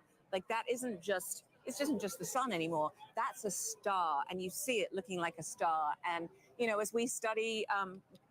You know, as we look for exoplanets in other galaxies that might be able to support life, you know, we need to understand our relationship here on this planet with that star. And That's right. so it's so important. And I think when you see it, you're just like, wow, it actually is a star. Yeah. You know, it's not Right. just a bright point of light in the sky. You can see the structure. You can see just how exciting the sun is, and actually how dynamic it is. Yeah. And you know, it's not often in heliophysics that we can actually see the science that we're doing with our own eyes. That is right. So it's That a is rare right. experience. Or even sharing it, you know, Yeah. millions of Have us so today. many people partake. Yep. That's right. It's pretty windy too here. It is windy. And so I know earlier in the show we've mentioned that total solar eclipses really might only pass through a certain location, say every 375 years. Mm-hmm. Yeah. Can you explain how come we don't see eclipses like this every day? Month? Mhm, Yeah. every month. Because the moon's orbit is actually tilted. And so most of the time when it passes in front, it doesn't block out the light for us. At this particular time, it is right on the plane between the Earth and the sun. It is actually at its closest point to the Earth. And so in the plane of the sky, the moon is exactly the same size as the sun. And that is very unique. That is so special too. I mean, like, what are the odds? It's the 400s, right? It's Yes. The distance between the Earth and the Moon is 400 times closer than Yes. the Earth and the Sun, and the size is 400 times smaller as well. So it just blocks it perfectly. Yep. It does. And right now the clouds are blocking it perfectly. But Hey, but we got a taste of it, which We was did, very nice. true. And we are We chasing did. this eclipse across North America We today. are. So excited. Yeah, we to see are. from these I other think it wants to locations, come too. out again. I don't know. These clouds are thinning. Yeah, the clouds. You can hear the begin. crowds cheering. crowd getting excited. We're hopeful. Yeah. Channeling all that good energy. This crowd has been great all day. Oh, yes. All day. It's crazy to believe too that it was so dark and it's only like midday. Oh, yes. Yeah. Yes. Yeah. Wow, and we're starting to get some of Starting this. to get the light back. Yeah, starting to get the light back. Yep. So unfortunately, we did not see the diamond ring at the end of the eclipse because of the clouds, which is always a crowd pleaser. But we did see it actually saw it in the right beginning. before totality. There was suddenly this beautiful bright one light, and then it all went dark. So we did actually see quite a few great features on the sun, and somebody actually was saying they could see a sunspot. Obviously through their glasses, but they had could those see a in the sunspot. telescope piece. So yeah. Can you clarify what the sunspots are for our viewers? Yes, absolutely. So if you were looking through your glasses, you might have seen a couple of dark spots on the sun. They are actually very intense places. There's very, very intense magnetic field there. They're very active, and that is what can cause space weather. So every now and again, those active regions can sort of explode and then send billions of tons of solar material towards our planet. Wow. Well, this was fantastic. Thank you so much, Thank Nikki. you, This was Nikki. incredible to experience this with you. Let's follow this eclipse right up that path. Next up is Dallas. We have Joy and Michael standing by for their big moment in the sun. Yeah, you can feel the temperature change. The wind has completely quieted down. Yep. So the energy here is amazing. So with me right now is Dr. Michael Kirk. He's one of our eclipse experts. Michael, we saw an annular eclipse back in October, Yes. but today is a total eclipse. How are you feeling today? It is totally different. I am ecstatic. The annular eclipse was really cool. This is, you can feel it. The energy here is electric. If you look around, you can see that the darkness is coming. Let's have a quick look at what we're looking at right now. We're almost there. We're a couple of minutes away. Ooh, yep. Just a crescent left. So let's quickly talk about some of the ways that the public are participating in the eclipse right now. Yes. Michael, can you talk about some of the citizen science projects? Yes, there are people all around the country right now making measurements of audio recordings to see how the environment is changing. And it is a great opportunity to do genuine science with just an audio recorder. Fantastic. So we are almost like, let's see, a few minutes away. So minute just a 30 minute. out, I think, actually. So let's have a look at the eclipse. Michael, what should we expect to see moments before totality? Okay, so as we approach totality, you're going to see that crescent sun slowly drift away, and then you're going to see the Bailey's beads, where there are these bright points of light that are last bits of sunlight cascading through the moon valleys. And then right before totality, you'll see a diamond ring, that last single point of light, and then we'll be in totality. We just have a thumbnail of sun left. We are closing in on totality here. Wow, we see a sliver of the sun left. Remember, you can only take your safety glasses off when the moon has completely covered the sun. And in Dallas, Texas, we are seconds away. Oh my goodness, I can feel my heart racing. You can hear the crowd getting excited. The birds are chirping and they seem like they're going into their nighttime routines. Wow. So we are a few seconds away. You can hear the crowds cheering. Here we go. Oh my goodness. This is absolutely ecstatic. The darkness is coming over Dallas. Here we are. Just a few seconds 10 left. seconds. Woo! Oh, I'm so excited. Okay, we are 5 seconds away from totality. One little bit. It's totally dark here. Deep twilight around here. Wow. You can hear the crowd. So the last bit of lights, and we're in totality. Oh my God. Oh my God. That is absolutely breathtaking. Oh my God, Michael. How are you feeling right now? I am just awestruck. I mean, there's a few high clouds, but the beauty of the corona is clearly visible.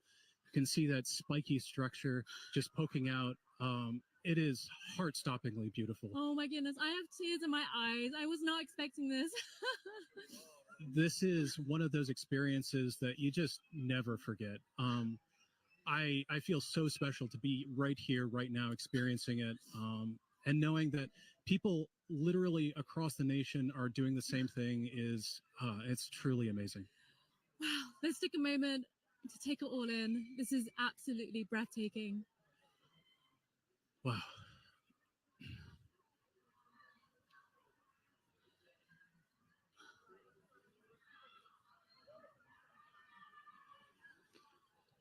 You can see that spiky structure of the corona. That's indicative of our approach to solar maximum. That asymmetrical nature of the corona happens when we're in solar maximum. And that's going to be happening in about a few months from now.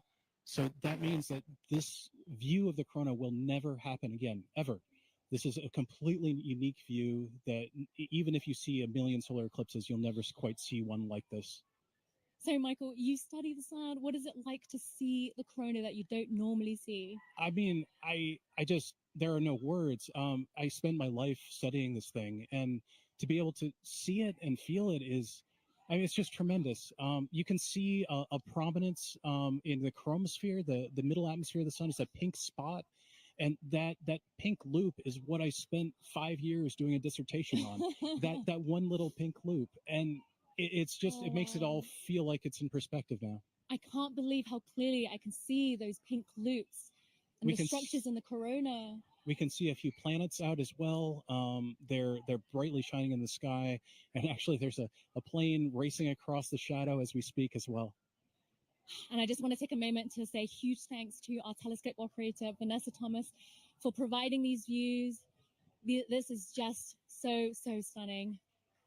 People are applauding here, as you can hear. I mean, I think everyone here is getting exactly what they came for, which is just that sense of your place in the universe. This is our closest star, and being able to see the star like this is truly special.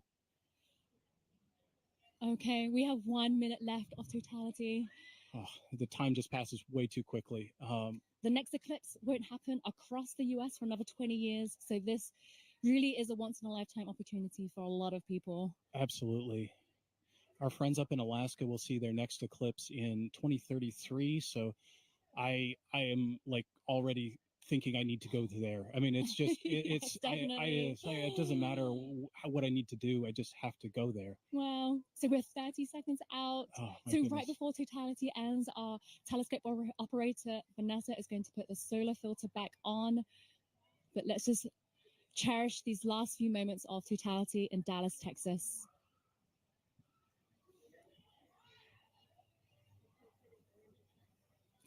Michael, what will happen right before totality ends? So as totality is ending, we'll go through the process in reverse. You'll see maybe a diamond ring, a few Bailey's beads as the sun creeps out of totality. And then we're going to go back into a crescent sun again. Okay, and there's a diamond ring again. So time to put your glasses back on. And Sunglasses back on. Sorry, eclipse glasses back on. And it's coming back again. Wow, the slither of the sun. And you can see shadow bands on the ground right now. It looks like it's almost raining, or you can see those shadow bands racing across the ground as we come back in out of totality. Wow. Whew. Oh my goodness, Michael, that was amazing. I was not expecting to feel so emotional. I still have tears in my eyes. It just grabs you. It is unlike anything else. It's as amazing as seeing anything in the natural universe. Like I said, there are no words. Michael, thank you so much for being with us in this very, very, very special moment. I feel honored to be here. We truly are in a special place in the entire universe right here. And I'm just so happy to share it with you. So now let's head back to James at NASA's Kennedy Space Center, who's with the eclipse moon. He's tracking the shadow moving across the US. James, how are things looking on your end? Yeah, wow, Joy and Michael, really cool view there. It's insane to see just how dark it gets. It's literally like nighttime there. You can hear the birds chirping in that shot as well, and the gardens. Absolutely beautiful. We got a bunch coming up in just a few moments here. Our next eclipse path target here for the NASA broadcast is in Russellville, Arkansas. They're going to have a long window too, 4 minutes and 12 seconds. They're expecting that totality kickoff at 1:50:05 to be exact. Again, you can continue to track this with our eclipse tool here. This is at go.nasa.gov/eclipse explorer. And you can see just how quickly it's moving. I'm playing this in real time. You can see that shadow. It's already moving very quickly to the northeast. And the fun isn't just for our friends on the path of totality, and there are a lot of people on that path of totality. About 31 million people reside somewhere on that path of totality. But there's a lot of people obviously outside of that path as well too. If I put on this overlay here for the percent coverage, a lot of folks, us included here in Florida, are experiencing that partial eclipse. As always, if you are in a partial eclipse, be sure to be wearing those eclipse glasses to protect your eyesight as you're viewing it. But you can see these bands here are greater than 75% view. So say you're watching up in, I don't know, Milwaukee here, for example, you've got a great view, almost 100% coverage. You're not quite at totality, 89.4%. Looks like you got good cloud cover there, 20% cloud cover. So hopefully you got a nice view up there as well too. I've also put on this overlay here to show you just the amount of the duration of totality. You see a lot of our places are within this middle band right here that are getting more than 4 minutes. It may seem like a lot of time, but as you've seen just how quickly that can go by. Michael sounds like he wrote his whole dissertation, a 5-year piece on those just few moments there. This just passes so quickly. And again, if you miss this, the next time you're going to have to wait for this in the US is not going to be until 2045. So again, make sure you're previewing exactly when to expect that peak time of coverage wherever you are in our path of totality or even outside of that path of totality. So a lot coming up very soon. Again, our friends in Russellville look like they have great coverage there as well too. Only 9% cloud cover, so hopefully they're getting a really nice view. But let's check in with Jasmine up there to see. Hopefully you're looking good for there. How's it looking up in your way up in Russellville? I'm just looking this way. Everything is looking absolutely fabulous here in Russellville. We could not have asked for better weather. So we are back here in the downtown depot area, and joining us now is heliophysics expert Dr. Patrick Kane, all the way from DC. How are you feeling about your very first total solar eclipse? I'm incredibly excited. As I'm watching all of the changes, there go the crowd. As I'm watching all of the changes, I'm thinking back to the textbooks that I've read, and it was all academic before. This is no longer academic. Yeah, so the feeling is very different than what we might read in a textbook. Patrick, just explain, describe the atmosphere around us as it's changing. Right now, as I'm looking around, of course, the temperature has been falling for the last 20 or 30 minutes, but the light is dimming, and it's dimming faster and faster and faster. It seems like it's accelerating. The crowd is definitely getting excited. I'm looking around the ground to see if I see the shadow snakes. I don't, but this is just really exciting. It really is. Honestly, like you said, we're feeling that cooler weather. Yeah. The crowd behind us just erupted. We're also feeling them fall a little bit quieter too. So we're going to take a beat of silence as we get into totality. I think we're less than about 15 seconds away. So we're going to also look over our shoulder with our solar eclipse glasses still on until we are in totality. Here we go. Just a sliver of the sun left. Getting close. Crowd's getting excited. The crowd, all around us, completely electric.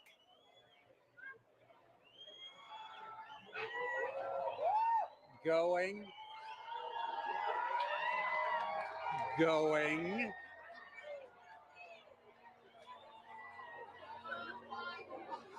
Wow. Oh my goodness. Here we are. Here we go. And the crowd goes wild. Oh my. Wow. We got some Bailey's beads. Oh, Absolutely stunning. that is spectacular. We see Venus over to the side there. And Patrick, it came and went so quickly, but we did see a diamond ring We did at the very indeed. beginning there. Can you describe to us what is that? Sure, that diamond ring effect is due to the moon not being perfectly smooth. It's got mountains, it's got valleys. So just like here on Earth, when we see a sunrise or a sunset through a valley, we just watched a sunset through a valley on the moon. Absolutely stunning. Oh my. So you said we could see one planet. I see it right there in the Yep. sky. Can we see There any goes- others as we're looking up? Yeah, we've got Venus on the over to one side. We've got Jupiter up here to the left of the sun. And there's This the is corona. Absolutely beautiful. That is spectacular. Now, you also said that this is happening during what we're calling a solar maximum. Now, Patrick, does that mean that the sun is stronger right now than normal? Not so much stronger, just more dynamic. It's changing a lot. During solar maximum, the magnetic field on the sun is more chaotic, it's more disorganized. So you see more random directions for the jets of gas leaving the sun. Right. That is spectacular. We could see a All stream. right, we are reaching Wow. that halfway mark already, 2 minutes into totality. There's even just a hint of a diamond ring down at the bottom. I can see it. Yeah, The we're looking lower at a limb. diamond See that? ring from Arkansas, the Diamond State. Now, Patrick, of course, as we've been talking about it, this is part of what we are calling the heliophysics big year. You are a heliophysics extraordinaire all the way from Washington, D.C. So what does that mean? Okay, so the heliophysics big year started out in October of last year with the annular eclipse. And of course, we take a pause here in the middle to watch this particular eclipse, but then it will end on December 24th of 2024 when Parker Solar Probe passes as close as it's ever going to get to the surface of the sun within 9 solar radii. Oh, wow. And I'm sure that means a lot to you because you worked on Parker Solar Probe about 20 years ago during its inception. So tell us a little bit more about that. I worked on a concept study for Parker Solar Probe back when I was a graduate student in around 2002 or so. And back then, the idea was for it to actually dive into the sun rather than orbit the sun. So it was going to be a sun dive. Wow, that is fabulous. This must be a very full circle moment for you, right, This is Patrick? brilliant. This is absolutely brilliant. And that diamond ring has been Wait a minute. That's pink. What we are actually seeing is down into the chromosphere now wow. of the sun. We're seeing a little bit deeper than the corona. I believe it's because of the pinkish color. We're looking down into the chromosphere, which is the next layer of the atmosphere of the sun down. Oh, wow. Wow. Oh my God.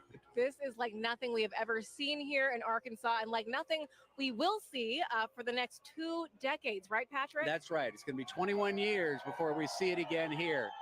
2045. All right. So as we are starting to exit totality, of course, we're going to be very careful with our eyes if needed. We're going to put those solar glasses back on, of course. And the crowd just erupting, falling quiet again as they watch this magnificent And moment I am take actually place. seeing bats flitting through the air. Oh, wow. Well, we will be very careful then. Well, yeah. And why is that, Patrick? Again, those nocturnal animals are coming out, right? They As think far it's as they're nighttime. concerned, it's nighttime. It's time to feed. So they're coming out to feed on all the mosquitoes we've been swatting. Okay, got it. We'll be very careful for all those nocturnal critters around us right now. All right. We are getting closer. Get ready to put those All glasses right, all back right. on. We're putting those glasses back on. The crowd Oh, my wow, God. a second diamond ring seen from right here in Beautiful. Arkansas, the Diamond State. Absolutely stunning. Outstanding. Beautiful.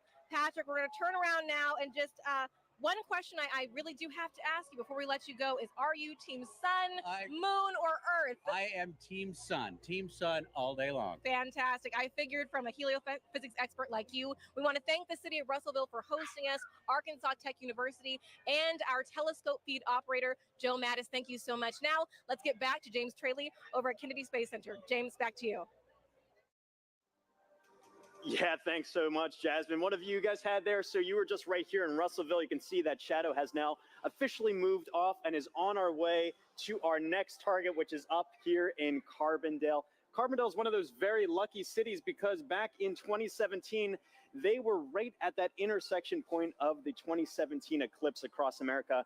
They're there again this year, but the difference is they're going to have a much longer slot. In 2017, they only had 2 minutes, 40 seconds, and that's not as much as they're going to have this year, which is 4 minutes and 10 seconds in the totally eclipsed sun. A really great viewing window for them to really take in this big moment. Very exciting to be able to track that for them as well. And also some details about this tool here as well. If I click onto their eclipse time here of 1:59:15 local time, you notice this little icon comes up here. This is actually simulated based off real data from the Parker Solar Probe of what we expect the corona around the sun to look like. And as you just heard, the sun's a lot more active this time around. It's kind of like a wild hairball, if you will. Lots of different streamers and things streaking off the sun. So you've been seeing already in our coverage some really cool activity around that sun's corona. If you're really lucky and the timing is just right, you might get a coronal mass ejection streaking off the sun. Hoping that someone on our path gets to see that today. If you do, be sure to send us the photos. We love to see that as well. One other cool feature about this tool too is you can see the actual path that the moon is going to be taking across the sun. And all of this plays in real time if you time it up well. And so you can actually see, if I go to our live moment here, this is actually playing as what we're expecting in real time, the movement of the moon across the sun. Carbondale just had a little crescent there, and you can see that shadow is really closing in on them very quickly. Let me turn off the 2017 path and zoom in a bit here. You see there, nearing totality in just a few moments, and their weather is looking great. We've been checking in with them all morning and afternoon. 27% cloud cover. That time of totality is coming up at 1:59:15.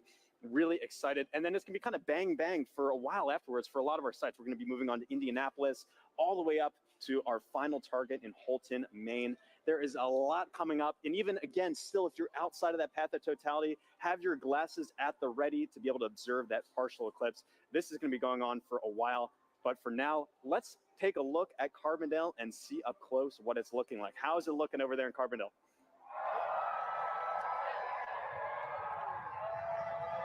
Couple more minutes.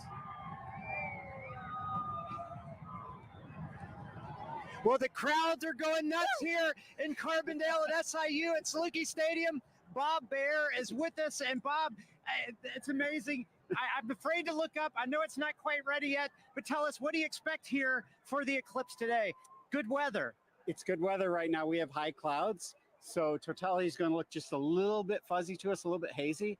But we are moments away from seeing the diamond ring here. This is awesome. Oh, I thought we saw it. I think we got about 1 minute. Okay, 1 minute away. Now, today we're having longer totality. So are you feeling the temperature change? Because I'm already feeling the temperature drop. I felt the temperature dropping about 20 minutes ago even, and the wind picking up a little bit. And I think, we got 4 minutes and 9 seconds here. So it'll continue to get cooler. And we got a lot to look at in the sky. I'm very excited. I'm looking up when I can. Oh, it's so close. It's getting very dark right now. Very dark. You can see the shadow going across. This is the start of it. It's dark over here. It's light over there. This is amazing. Crowds are going nuts. We're about to get word that we're at totality. Oh, you can see the planets. The crowds are going nuts. This is crazy. Bob, this is amazing. Here we go. Don't look at the sun yet. It's not quite totality, but you can still see some of the planets right away. Very close. You got about 15 And the crowd is very happy. shadow bands. Oh, total darkness here. This is incredible. Oh, wow. There it is. Diamond ring. Diamond ring. Wow, that's amazing. Oh, it's amazing. That is awesome. Look at that. Oh, and Bob, that's amazing. Wow. Jupiter. Complete totality. I see Jupiter. Oh my gosh, that is gorgeous. Wow, this is amazing, Bob. Wow, that is huge. So we have some prominences. I think we want to go look through the scope. Go through, look through the scope. I'm going to walk over with you as you talk through the scope. We are right here at one of the telescopes that we have positioned here. Bob is looking through with the naked eye and so you got going to give us some feedback on that maybe some prominence as we're seeing. We What's got prominences amazing is all how around dark it is compared to 2017.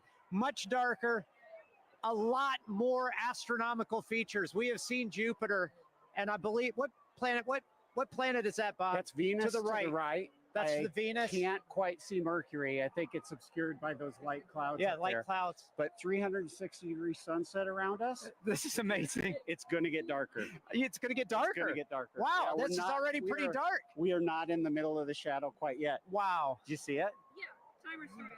Okay, 2:46 to go. Okay. Yeah. All right, so we're getting some live data from the team here. I tell you, it's really impressive, Bob, because oh my gosh, it's getting better. See that prominence at the bottom? Yes, at the bottom, there's a prominence. I see it. Wow. I keep looking. I can't believe the clarity. That it's so much darker than 2017. It's gorgeous. And what's awesome, we have 6 telescopes running back here, capturing data, streaming this.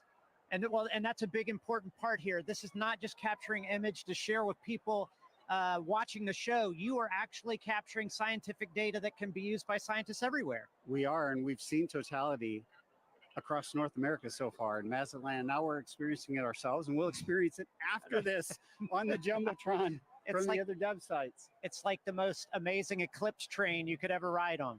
Wow. This is a bit better than 2017. Without a doubt, without a doubt. No cloud. And you know what's interesting is the crowd is quieting down. They seem to be experiencing the moment, taking it all in. A really special moment here. Look at so we must be getting close to the center. Where are we at? 2 minutes. So 1 minute 30 seconds. The corona is looking brighter because our eyes are adjusting now. I mean, that is amazing, Bob. And how much corona you see? I mean, like just last time I didn't see that much. Visually, oh, there goes a bat. See that flying over the crowd. Oh yeah, we talked about the animals. Now we see them becoming active. We found a Luna moth earlier as well. But that corona is about 4 times the diameter of the sun. That is massive. That is amazing, Bob. And I'm really curious about that prominence at the bottom.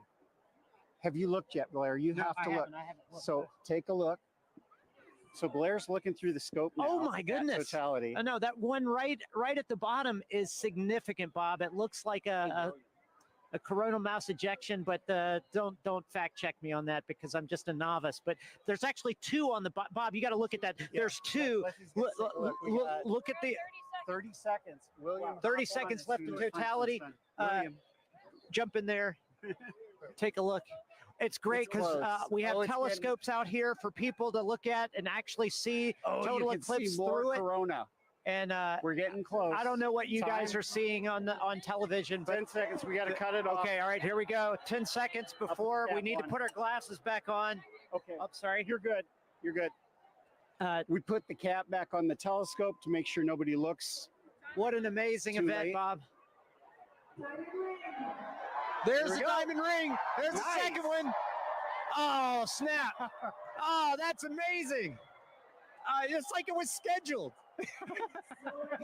Yeah, somebody had the timing right here. Oh my man, gosh. it's amazing. We will see shadow bands again here. Oh, you hear the crowd. Everybody's excited. There we go. What an amazing moment here at Saluki Stadium. Oh my gosh. With Bob Bear and 10,000 fans, all loving every moment of it. Bob, some final words. Well, I think we just had an eagle fly over. Okay, but incredible. Well, that's one of those things you said. We saw animal reaction. We heard it. We felt it. It was wonderful. So we got to keep an eye out for shadow bands. We're going to see them again in about 1 minute on the ground here. Okay, so we'll keep looking for those shadow bands on the ground, but I got to tell you guys back at the studio, I know you guys have seen eclipses already. There's still some to come, but what an amazing moment. Back to you guys. Good weather all the way to the end. Thank you, Blair. We are in Indianapolis. We are almost at totality. With me, I have Nikki Rail, the Associate Director for Flight Programs for the Heliophysics Division, and Denise Hill, NASA's Outreach and Communications Lead for the NASA Heliophysics Division. You guys, let's get our glasses on. And you can hear the crowds start to roar as everyone gets on their glasses. We are so, so close. Ladies, what are we seeing right now? I mean, just the ambiance of this moment. It is beautiful. We're just seeing a really small crescent, but the light all around us, it's so dusky. And I'm just odd. It is. I'm feeling a temperature drop already, which I can't believe. It's feeling cooler. The crowd is starting to go wild. Yeah. We're still seeing the Here we crescent. go. Here we go. Getting All close. right. We are so All right, close. and the best soundtrack you could possibly ask for in the background here. Absolutely. Oh, we're so close. Okay, just a little bit left, and you can really hear the crowd taking here we over. go. They cannot be Here more we excited. go. Yeah, here we go. There we go. We're so close. Here we go. Almost. Almost. We are so, so close. And we. Oh my gosh, there's that bright diamond ring. All right. Oh, wow. Look at that. Here it You can is. see the. Yes. Oh my gosh. I can actually visualize the corona. I've always wanted to see that. Wow. Look at that. Fantastic. Oh my God, it's gorgeous. Oh my gosh. Absolutely An incredible sight. And dark. Wow. Look at how dark it is. Oh my gosh. And you can really see those streamers coming out right now. I'm seeing some bright lights around where we're seeing cratering, and I can see those streamers coming out of the corona. And are those Bailey's beads? Are we seeing any Bailey's beads? We were seeing some Bailey's beads. They're transitioning out a little bit, but yes, those bright light where the sunlight is shining through craters on the moon, mountains and craters. And look at those streamers of the corona. It is putting on a show. Moly. And it is dark. Holy moly. It is dark. I got to take a peek at the crowd right now. Oh, look at the crowd. Oh The my crowd is gosh. absolutely Oh my gosh. going wild. Everyone's got their phone out. It is now safe to look at the eclipse without your glasses. Wow. What an amazing sight. Folks, we've got 4 minutes here, a little under 4 minutes to enjoy this. Wow. And if you were in an open field right now, you'd be able to see a sunset, a 360-degree sunset all Yes. around us. Yes, You I can see a can little bit of see that You it. now. can see the light around us a little bit. Yes. I have to say, this is my first total eclipse, Denise. This is my first total Incredible to see it. totality. Wow. This is a bucket list moment for me. This is incredible. Really a once in a lifetime, unless you're an eclipse chaser, which I'm considering it. I might I'm become one after considering this. it. Yeah. I quit my job. Yeah. Wow, Oh my fantastic. Oh we my spent gosh. so long trying to see that corona, and to see it with my eyes. Yes. Your own eyes. Wow, just gorgeous. I'm just in awe of yes. being this person on this rock moving around the sun. Yes. I can't even believe it right now. Yeah, and to share this moment together with 50, 60,000 people all looking up at the moon and the sun all at once. It's just an incredible experience for all the folks here in Indy and for all the folks watching. I hope you can take, the amazing energy and excitement from this crowd. What a special moment for the United States. Oh my gosh, do you hear that? Look at this and everybody. Oh, there we my go, the goodness. crowds. Wow. Wow. Okay, so I think we're seeing, those beautiful The prominences. corona is just putting on such a show right now. It's got my Yes. full attention. Wow. That's all I can watch. Holy cow. We've got some very beautiful. appropriate music going on in the background here. Yes. This is the best version of getting mooned that I have ever experienced in my life. Don't strain your eyes. Oh, Wow. I am just in awe. There just aren't the right words to describe this. I'm just noticing it feels so strange to me right now. Like I feel the Yes. hair on my arm standing Wow. up. I feel like it's nighttime and what It am I is. doing? And it And- was daytime. And actually, folks, we're starting to get some nighttime insects coming out. Yes, we're buzzing starting around to the see lights. bugs. Yeah, we are seeing bugs Yes. in light. It's hard to hear them over the crowd, but I can definitely see them Yes. flying. Yes, I think the animals are a little bit confused. Nikki, while I have you, we've got a lot of programs at NASA looking at the sun. No eclipse glasses required.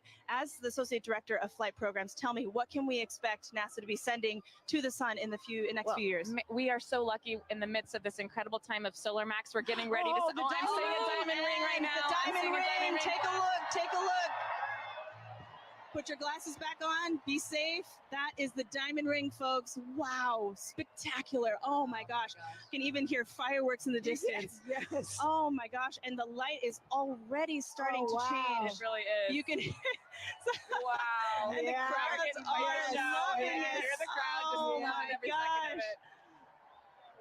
Oh, what a moment. I love those fireworks. That was amazing. Indianapolis is really pulling out all of the stops, and we love them for it. I also want to take a moment here to thank our two telescope operators, John and Dana, who have been providing these telescope views for us. Wow. They're from Ball State University. Thank you very much to John and Dana. All right. It's like somebody flipped the lights back on. It's Really is all like of a a light sudden. switch flip. This is so crazy. And I can feel it warming up already. Yes. Wow. This is so amazing. Incredible. Well, this is an incredible moment and a incredible moment for the Helio Big Year. Ladies, thank you so much for joining us. This has been fantastic. Thank you for for sharing. having me and sharing I'm this. so Amazing. excited to be Yes. here and to see this incredible sight. Absolutely. Megan and Sarah, back to you. Oh, that was so fun to experience, and I can't wait for us to do it now. Take a look at this drone shot where you can see it definitely got noticeably darker. We feel it here. It's colder. The crowd is cheering now. They're ready for totality here in Cleveland, Ohio. We are less than 3 minutes away, 2 minutes and 18 seconds away from totality here in Cleveland, Ohio. The crowd over here to our right really going feel the crazy, excitement. feeling the excitement. I'm ready for this. How are you? Yeah, it's super cool. It's all of a sudden it's really getting dark and you're starting to feel it. Yeah, So cool. It's like they just dimmed it out. Now it's like night. This happened within the last couple of seconds. But let's take a look around because obviously we're not the only ones enjoying the total solar eclipse today. We have some we have some eclipse viewing events that we've seen around the country. So why don't we take a look at some of those? Wow. Oh my gosh. So this So is cool. Times Square. That's the NASDAQ tower. And they are taking our feed live right now. And we're seeing That's awesome. Cleveland, Ohio sun. They're only going to get a partial eclipse today, but they get to watch our eclipse with us. So. Yeah, I'm really glad that they can do that. Wow, look, that sliver of a crescent just left. It's actually perfect on that building, It's beautiful. the shape of that building, right? And we can see some people in the foreground taking a look, stopping to watch. It's hard to stop in Times Square, right? But they're stopping to take a look at this with us. Beautiful.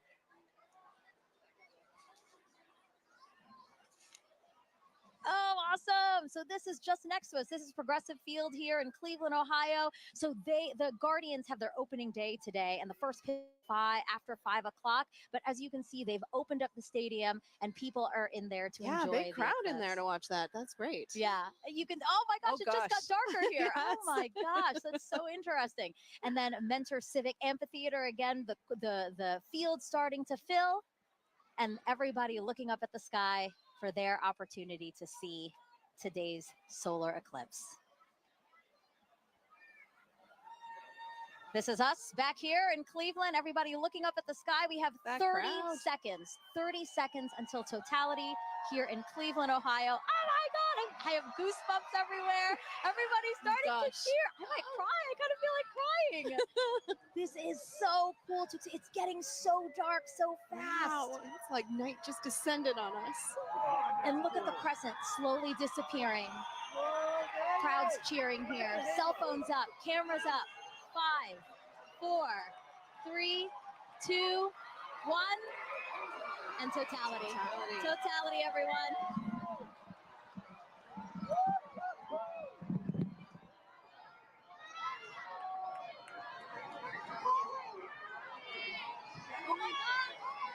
Oh, wow. Oh, my God. I was so nervous. Wow. I know, I wasn't sure because we had some high clouds, but oh my goodness, you can see that corona extending out. Oh, wow. Yeah, the clouds were really bothering me. And really scaring me. It'd get very cloudy here in the last hour and a half, but we have a great view That's here in beautiful. Cleveland, Ohio. Yes. Wow, look at the corona. You can hear the crowd. Wow, everybody's got their phones out. Oh my gosh. Wow. You know, I saw pictures of what the shape of the corona might look like from our NASA scientists, and it looks exactly like they predicted. Oh my gosh. Oh, and you can see Jupiter and Venus. Oh, yeah, look at that. So Jupiter's to the upper left of the eclipse that we're watching, and just To the right of it is Venus. Venus, yes. Oh, and I see some of those pink protuberances we've been talking about all day. Wow. Beautiful. And again, all around us, you see light, but just at the top where we are. 360 sunsets. Exactly, Yeah. exactly. Yes, Indianapolis had described that as well. Woo!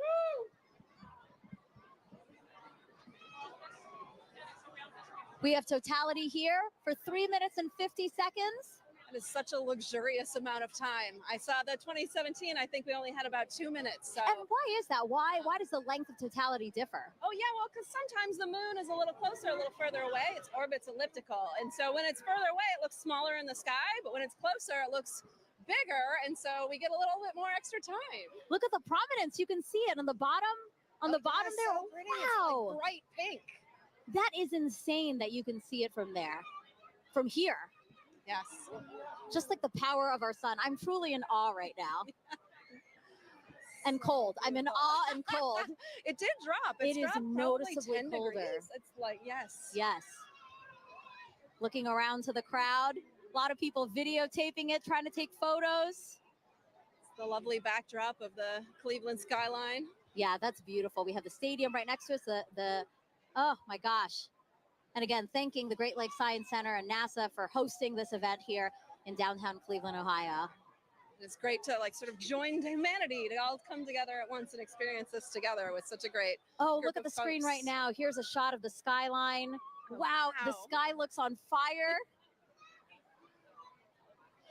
Beautiful. A lot of excitement still here in the crowd. Sarah's just taking it all in. Sarah, you're supposed to be commentating. You're supposed to be saying. It's so beautiful. So you can tell that we have some cloud cover, right? It's kind of hazy here, but still. It is, yeah, some high clouds. I was worried about it, but like we can still really see, have a pretty good view here. Wow. And again, this is so rare for people here in Cleveland to see a total solar eclipse. The last time was 1806. The next time, guys, 2444. That is incredible. I hope everybody took the time to come outside and witness this today. Oh my gosh. You can still see that prominence. Again, talk to us about what a it's so prominence beautiful. is. Yeah, so that pink color comes from the helium in the sort of outer atmosphere of the sun there. Oh, it's beautiful. And it gives off that pink glow. Yeah. Wow. Totality ending here. Wow, there's the diamond ring. Oh! Time to get your glasses back out. Time to put your glasses back on, everyone. That's your cue. Glasses back on. We get Wow. that diamond ring. Wow. Beautiful. What an amazing experience. My first total solar eclipse. Yes. Let's see what they think about this in Niagara with Daryl Nail.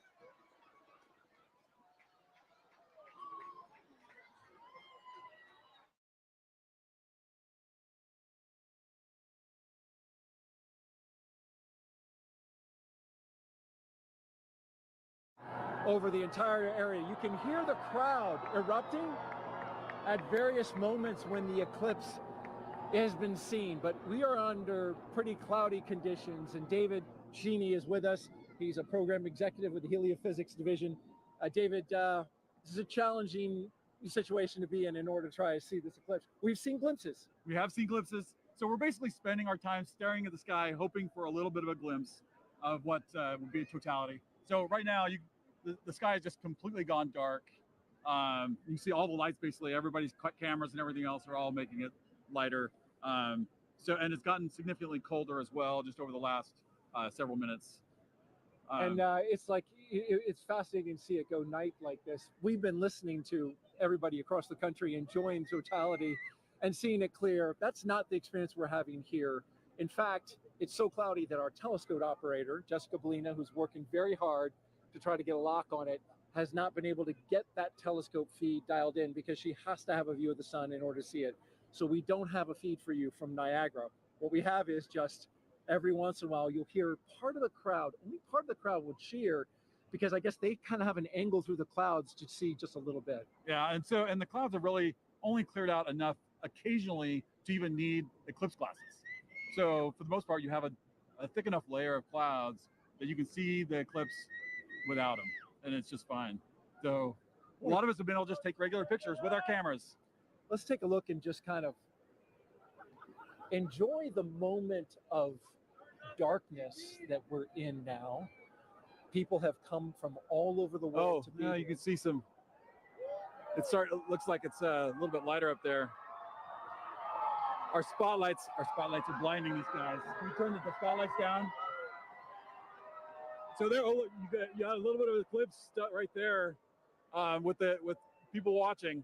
So we're just catching little glimpses of things as we look up into the sky. So this might not be as exciting as some, but this is what we get. We're just hoping to have a little bit of a glimpse. Well, we've got 3 minutes and 29 seconds for it to happen. We're already a minute or so in. Right. We heard there's going to be skydivers that are going to jump out. Probably hard to see them. Yeah, I don't know that we'll ever get to see the skydivers.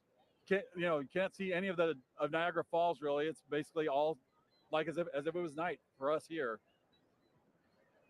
You can start to see some of the light come in from the other side. So we're taking now a view of Tupper Lake, New York. That's oh, look, there you go. Right. We got totality right there. We're getting totality right now that we can see. There it is. We just got a really nice clear spot right there. So wow, got a little bit of hole through the clouds so everybody could see. Just opened up. And now that was the roar from the crowd that you just heard. And just as soon as it showed. So yeah, we're continuing to watch the totality that we're getting right now. You can see a little bit of hint on the side as it's shining through. Down there, it ducked down. Yep. Jessica, so here we go. We have another view, a little bit, another little view right here. No. As it's starting to peek out around. Oh, there it is. So we're getting starting to peek out just around right there. Yep. Well, totality is complete. Yep. Well, that was a fun experience to watch and hope for, like just everybody else around here hoping for a view. And we got it. That was a unique experience. Bring the lights up. And suddenly night is turning into light and day. Yeah, we're getting some light again. Oh, although that's a lot of light. I was worried there for a second that we weren't going to get anything. David Cheney, thank you so much for joining us. Appreciate you sharing this experience. I was really worried that we were going to see something. Fortunately for everybody here in Niagara Falls, we got to see a little bit of the eclipse. And yes, we did. That was great. We're cheering now. Thank you very much. All right, you're welcome. As we take a look around the falls, and people have not moved. They are still looking up, enjoying the partial eclipse now. We're going to bring in Jeremy Hansen. He is a Canadian Space Agency astronaut who has been at the falls with us for the past few days. And Jeremy, you're going to be on Artemis 2, of course, the mission. We'll talk a little bit about that. I'm going to be looking over your shoulder here, Daryl. Hey, make sure you put on your glasses. We're still pretty safe. We got a lot of cloud cover, but that's true. That was actually, I think, exceeded expectations. Well, I mean, when your expectations start off with just clouds everywhere. Yeah. And I didn't think we were going to get anything. How did you feel when it finally poked through? I felt like success because we all really wanted to see it in totality. And we might have only saw it for 5 seconds, but we did get to see it, and we could see the corona, and that was just very special for me. So I really like that. And then when it passed totality, it was like this amazing. Hopefully the camera captured it, but just like that amazing sunrise just coming across the clouds. Actually, the clouds kind of made a nice backdrop for it, so that was pretty special. That was very unique, very special. I'm so glad and a little relieved that we got to see a little bit of it. That was the moon passing in front of the sun. You're going around the moon in September of 2025, currently scheduled for that. You'll be the first Canadian to do so. You just saw a real special moment. That's another one. What are your thoughts on getting ready to take that big trip? You can imagine I have a lot of thoughts about Artemis 2 and what Reed, Christina, Victor, and I are getting ready to undertake. But if I have to boil it down, a lot of it comes down to pride. I'm really proud of humanity for taking on these big challenges.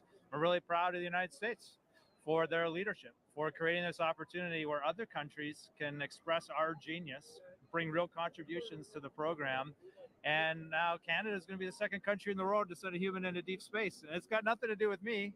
It has to do with the genius that the world is sharing. I just love that.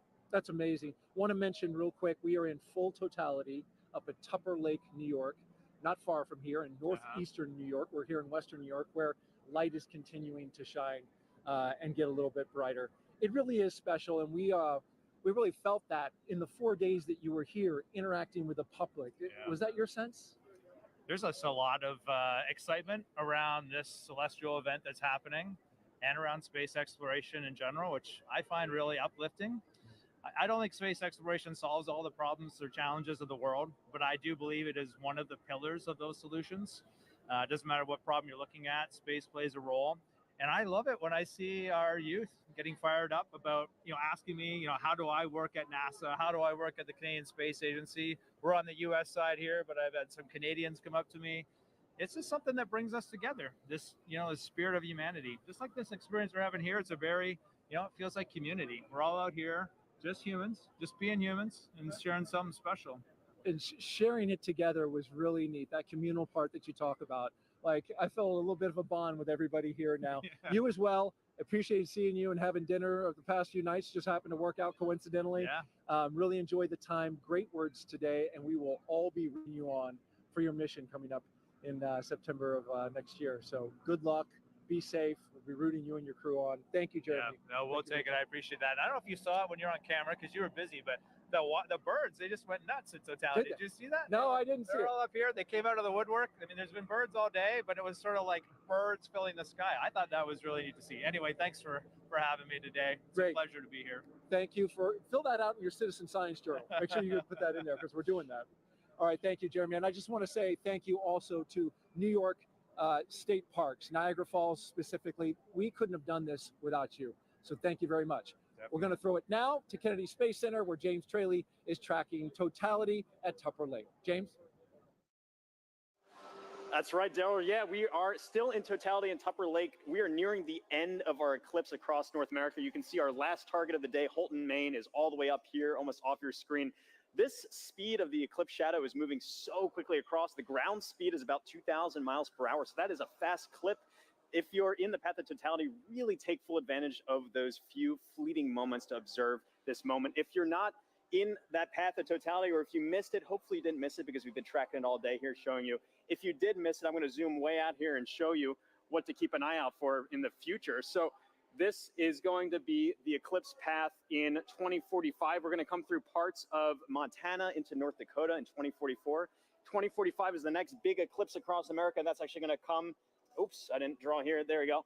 That's going to come all the way from California into parts of Florida there. That is in 2045. So a long time to wait. So really take full advantage of those fleeting moments to be able to observe this moment. I'm going to click on Burlington here, who are also in that path of totality, experiencing that right now too. So just an incredible moment to really see all of this. And Tupper Lake, again, they're still, I think, experiencing that last fleeting moment there. That is just moving off. You can see that is officially now moved off Tupper Lake. Really a fantastic shot. They have that now, that diamond ring effect, that really beautiful shot there. This is, again, such a quick moment, and this doesn't happen very often. It's really a once-in-a-lifetime moment, so take full advantage of this. You can see just how close we are now to Holton, Maine, who are our last stop of the day on our NASA coverage here. This is then going to continue on into parts of Canada and beyond. Holton, Maine, they had some snow past couple days. It seems to have cleared up quite a bit more for them. Really hoping that that holds out for them. They are expecting a duration of 3 minutes and 20 seconds to be able to observe that totality at 3:32:05 local time. Really excited to see that view. You see that shadow creeping so quickly up to them up there. So let's check in with Angelique, who is up there in Holton, Maine. Hopefully it's beautiful weather for you. How's it looking up there, Angelique? James, it is looking awesome up here. We are just a few minutes away from totality. You can hear people announcing it in the back, and people are getting excited, as am I. And here to share in all of that excitement with us is actually Dr. Eric Smith, the program scientist for the James Webb Space Telescope. Eric, it's so great to have you here. Oh, it's great to be here, Angelique. This is really exciting. Eric, is this your first eclipse? This is the first totality I'm going to Totality. see, so I am super psyched and I am delighted to be here in Maine to experience it. Yes, and so we've actually been kind of watching as it slowly gets closer and closer, right? And what are we? We're starting to feel it getting kind of cooler. We're seeing the shadows change. Yeah, we're seeing the light is definitely different from when the sun sets and the shadows get a little diffuse. Here they're still sharp, but the light is diminishing. Your brain tells it something different is happening. Something is definitely up. So speaking of up, that's where the James Webb Space Telescope is. And what's interesting about the telescope is that it actually can't look directly at the sun, just like we can't. Yeah. Can you tell me a little bit more about why that is? Sure. We designed Webb to look for very faint things in the distant universe. So it's very sensitive for very faint things. Of course, the sun is very bright. And so we had to make sure that it could never look at the sun. We use solar power to power the spacecraft, but the telescope can't look at the sun. That makes a lot of sense. Now, as it's starting to get a little bit closer to all of the cool phenomenon, the Bailey's beads, Yeah. the diamond, let's go ahead and put on our glasses. All right. So that we can look up and continue chatting. Wow. Just a little bit left. That is incredible. Wow. So, Eric, I have a couple more questions for you. Another thing that I was wondering about is how we can use actually eclipses to study exoplanets, which are planets outside of our solar system, Right. using, I think, the transit method. Is that what that's called? Yeah, right now during an eclipse, the moon. Sorry, you can hear everybody getting excited. We're getting very close to totality here. The moon is transiting in front of the sun, just the way planets that orbit around other stars transit in front of the star. So Webb can look at those exoplanets and use the transit just like we're staring up at the moon transiting the sun. Gotcha. And so a transit is, like you said, literally just when something crosses in front of something else. That's right. Transit. Yeah. Okay. Very cool. So throughout the broadcast, we've actually been able to see the eclipse through different telescope feeds. Can you tell me a little bit about what the difference is between, actually, we're going to go ahead. Oh, here we go. We're getting really close. Oh my gosh, it looks like just a few more seconds until we are in complete totality. Oh my gosh. Oh. 5, 4, 3, here we go. 1. You can hear everybody cheering. This is incredible. So let's go ahead and take off our glasses. We are in totality now. Oh, you can see the coronal spikes. My Amazing. That is beautiful. Incredible. You can see a planet in the sky that you couldn't see before. Oh, wow. And I think, is that one of the, oh gosh, the there's some drone. There's a drone up there in the sky too. Oh my goodness. Oh, wow. It's incredible. The rays that you can kind of just see coming off of the corona. Yes. Yeah. Stunningly beautiful. Yeah, that's got to be one of the most amazing things I've ever and seen. you can see the gradation in the sky color Yes. down to the horizon. Oh my too. goodness. Yeah. I am seeing a bit of that 360-degree sunset. Yes. Yeah. That is really cool. It's amazing. Even though we're in the total shadow Right. here, there's still the corona is still pretty bright. It is incredibly bright. You could read by the light of the corona. I think I would have some trouble reading, but I probably could. I could technically read something. So, Eric. Oh, and actually, we have the International Space Station flying over right now. So they are actually seeing not one, but 2 views of the eclipse. They're able to see not just the moon passing in front of the sun, but they're also able to see the shadow of the moon passing over Earth, which is absolutely incredible. I mean, I can hardly imagine a view being better than the one we have right now. But if there is one, it's probably on the space station. It's from the space station for sure. Wow. So yes, they're able to take some pictures of that. And that is just incredible. Just incredible. One of the things they told people to do if you're far away was to hear how nature changed. And it was interesting here. We're, of course, surrounded by a lot of people just to hear their reaction when we went into totality. It's true. The humans in nature have not gotten quieter, but louder, I would say. But I mean, you can definitely hear the loudness has a different kind of character to it. There's almost like a, I mean, I don't know if wonder has a sound, but I think this might be it. Yeah. Hushed awe. Yes, Yeah. hushed awe. That's wonderful. And I can see just one little red, I guess like Yeah, we had protrusion coming little down there. red spots almost. I noticed those too. That's cool. Now there are two. Yeah. Wow. That is just so cool. Yeah, I like the 360 sunset.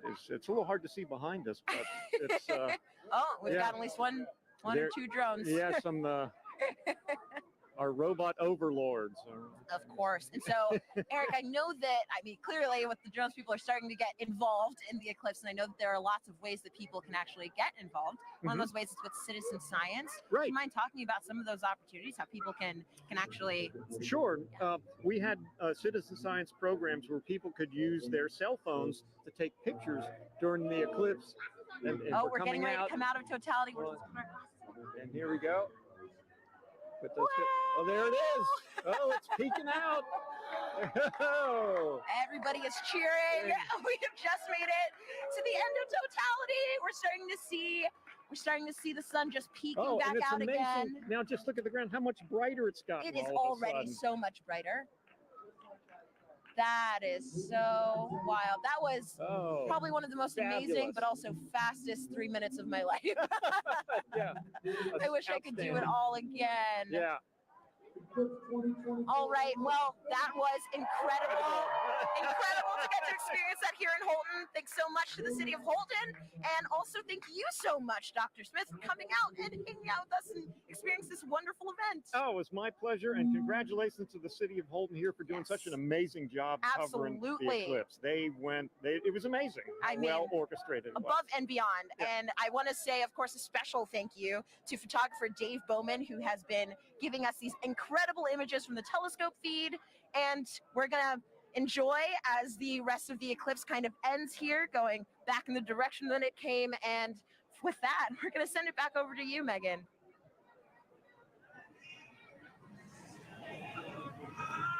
All righty. Thanks, Angelique. So, Gina, I mean, what do you think? Like, we literally have just watched the eclipse travel, about 2,600 miles? It's going across Mexico to Maine. Yes. In about 88 minutes? That's right. It's like that 1,900 miles per hour that the shadow is traveling. I mean, did you have a favorite location? For me, I think between Russellville and Dallas, just getting to hear some of my colleagues and their excitement too was amazing. Oh my goodness. Yeah, no. So I don't know. I have to be a little bit biased. We did have some cloud cover here, but to see it with your real eyes was just... And we had that moment, which was... We did, yes. It was amazing. And so it's really cool too, just to think about how millions of us now have this shared moment of what could be a once in a lifetime event. It's true. And so, folks, we have time for some more questions from our viewers. And again, we have another great question from Mackenzie, who's in the 3rd grade. Okay. Let's roll it now.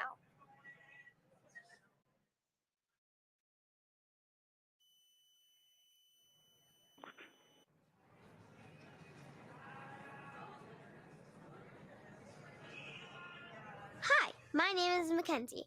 I am in 3rd grade. My question is, what is the difference between a lunar eclipse and a solar eclipse? Thank you for that question, Mackenzie. Okay, let's talk about the difference between the eclipses. Now, the solar eclipse that we had today is when the moon crosses between the Earth and the sun.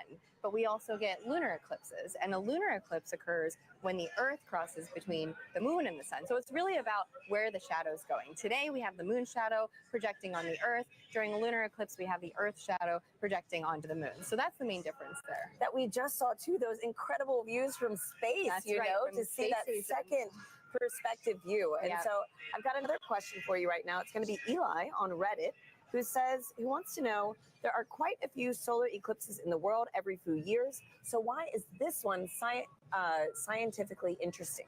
Okay, so yeah, we do get solar eclipses and lunar eclipses maybe 2 to 3 times a year. However, the total eclipse that happens today, total eclipses are about every 1.5 years. And that is a rare opportunity for us to look at the corona, study the corona in a way that we can't do during the other types of solar eclipses that we have. So and during the solar maximum. Exactly, during the solar maximum. So for this one particular, you know, we were talking about the solar activity that we were seeing on the limbs during the totality. Yeah, there's just a bunch going on today for this eclipse. And so too, right now we've got another incredible view. Oh, look at that. These are live views from space, which is just mind-blowing in general. And now we're also to see the moon's shadow across the Earth. Wow. It is just amazing. So, you know, Gina, too, thinking about how many people across North America today witnessed this one moment, it's a good reminder that humanity has been experiencing these eclipses for centuries. And, you know, there are different meanings for these events in different cultures. Let's check in with Joy in Dallas to learn more about indigenous astronomy. Joy. Hi, and welcome back to Dallas, Texas. I'm with Dr. David Begay. He's an indigenous astronomer and also a member of the Navajo Nation. David, thank you so much for joining us. So when people think about science, they might be thinking of Western science. So David, how does that relate to indigenous science? And what did the total eclipse mean to the Navajo people? I think the knowledge on the eclipse goes way back. From time immemorial, I'm told by my elders. And they knew that when you look at the sun directly, you can damage your eyes permanently. And so they knew that about the danger of looking at the eclipse with the naked eye. So people were encouraged to go inside to ensure that people weren't looking up, especially the kids. So it goes way back. And as far as eclipses, it's a time of renewal, the sun alignment with the moon and also the earth alignment. The whole cosmic cycle goes through a regeneration process. It revitalizes the process. And so it's a gift that goes on. For many years, over and over. It's a cycle. And as far as science goes, there's different definition of science. Thank you, David. Maybe we could cover that. Thank you. It's been an honor chatting with you. So thank you to everyone here for joining us. Thank you for the Arboretum for hosting us. For this very, very magical moment. This has been an experience of a lifetime and one that I definitely won't forget. So let's head back to Tahira and Gina in Kerrville, Texas. Thanks, Joy. We're joined now by Jamie Favors, the director of NASA's Space Weather Program, to tell us more about some cool science that launched today during the eclipse. Welcome, Jamie. Thanks, Tahira. Hey, Thanks, Jamie. Hey, how are you? Good. And so can you tell us, why did NASA launch rockets before, during, and after the eclipse today? Sure. So it's really to capitalize on this really unique situation. You know, things like this happen every day, you know, going from daylight to, you know, sunset into, you know, darkness. It happens so quickly that we can make these measurements one right after the next to really understand very precisely what's going on in the atmosphere. With sounding rockets, we can do that so quick back to back, the way we can't do with some of the really large rockets. Okay, so Jamie, how high did the rockets actually go, and what's special about this area of the atmosphere? Sure, and we just launched the second of those three just a few moments ago, and that's going pretty well so far. These particular rockets are getting about 250 miles above the surface, pretty close to right about where the International Space Station flies. And before you ask, everything's safe. Everything's we take care of the. And it looks like we've got a playback of that right now. Oh, wow. Can you walk us through this? Sure. So from Wallops Island out in Virginia on the Virginia Space Coast. So these rockets have multiple stages to them. So you're seeing one stage burn for a few seconds, then that drops off, and then the next stage will light to eventually take it all the way up to about that 250-mile mark above the surface to make those measurements in the upper atmosphere. Wow, that looks incredible. Yeah. Oh my gosh. Okay, and so what is that area of the atmosphere, and why do we care about it? Yes, it's the upper part of our atmosphere. It's called the ionosphere. That's really from a perspective of heliophysics, where we really see a lot of that interaction with the sun and the earth. We care about it because that interaction can change the way our GPS signals work, our communication signals work, and even up a little bit higher, we start to see the influence of the sun actually causing the atmosphere to change its density in a way that can impact the way satellites orbit the Earth as well. Sure. Okay. Great. And so, Jimmy, today we've been doing this fun poll, you know, to see who is Team Sun, Moon, and Earth. What team are you repping today? Well, other than Team Science. Don't choose the wrong answer. Well, my bosses would make sure I go for Team Sun today for sure. Oh, man. Okay. Well, thank you so much again. Thanks, Jamie. And folks, it is time now to say goodbye to our friend, James Traley, who has made sure we've known where and when to look up all day. James, thank you. Yeah, thanks so much, Tahira. It's been fantastic tracking this eclipse across North America all afternoon with you. If you're still in the path of totality, you might be in a boat somewhere off the Canadian coast taking this all in. I hope you enjoy that view, that fleeting moment. We've made a big journey across. I can zoom out here on our eclipse board. You can see we started all the way down here in Mazatlan, Mexico. We've trekked all the way across and are now, like I said, breezing past Canada now into the Atlantic Ocean. It's been fantastic to track this. And if I turn on the shadow of our penumbra, you can see this highlighted area. Anywhere in there is still experiencing a partial eclipse. So if you're in that partial eclipse area, be sure to have your eclipse glasses at the ready so you can take in that fleeting moment. We just went outside a few moments ago here at Kennedy Space Center to take it in. It's fantastic, beautiful view. It's really cool to see. You got like a little chunk out of the sun there for us here, only about 50% coverage, but still fantastic to see. So really, it's been phenomenal. We've lucked out in general with the weather all of today too. That was the biggest concern I had going into the day here. It's been beautiful views up and down here, and so really fantastic to see this. Really been a lot of fun tracking this with our Eclipse Explorer. A big thanks again to our scientific visualization studio for putting this tool together. But for now, back to you, Tahira. And here with us now is NASA Chief Scientist, Dr. Kate Calvin. Kate, welcome. Hi, Kate. Hi, nice to be here. So happy to have you back here again. I know we had the pleasure of sharing the stage together for the annular eclipse. Right. Now, with today's total solar eclipse, can you tell our viewers what would you say is the number one takeaway from today's events? I would say the number one takeaway is that our universe is beautiful and understandable. We all got to experience this together today. We could predict when it would happen, and we did a lot of science today. That's great. So speaking of the science that was conducted, how does that fold into kind of the greater science that we're doing with NASA in the future? Yeah, so we did a lot of science today, and a lot of it really complements science that we do all of the time. So one of the things we were really looking at today was the corona. The moon blocked out the sun so that we could see that part of the sun's atmosphere. But we also have a mission called Parker Solar Probe that's orbiting closer and closer to the sun so that we can study the corona with that. We were also looking a lot at how the eclipse affected Earth. So we had a citizen science project that looked at how the eclipse changed temperatures and clouds. We have a mission that launched 2 months ago that's studying clouds all the time, a mission called PACE. Awesome. It'll tell us more about oceans and atmosphere on here on Earth.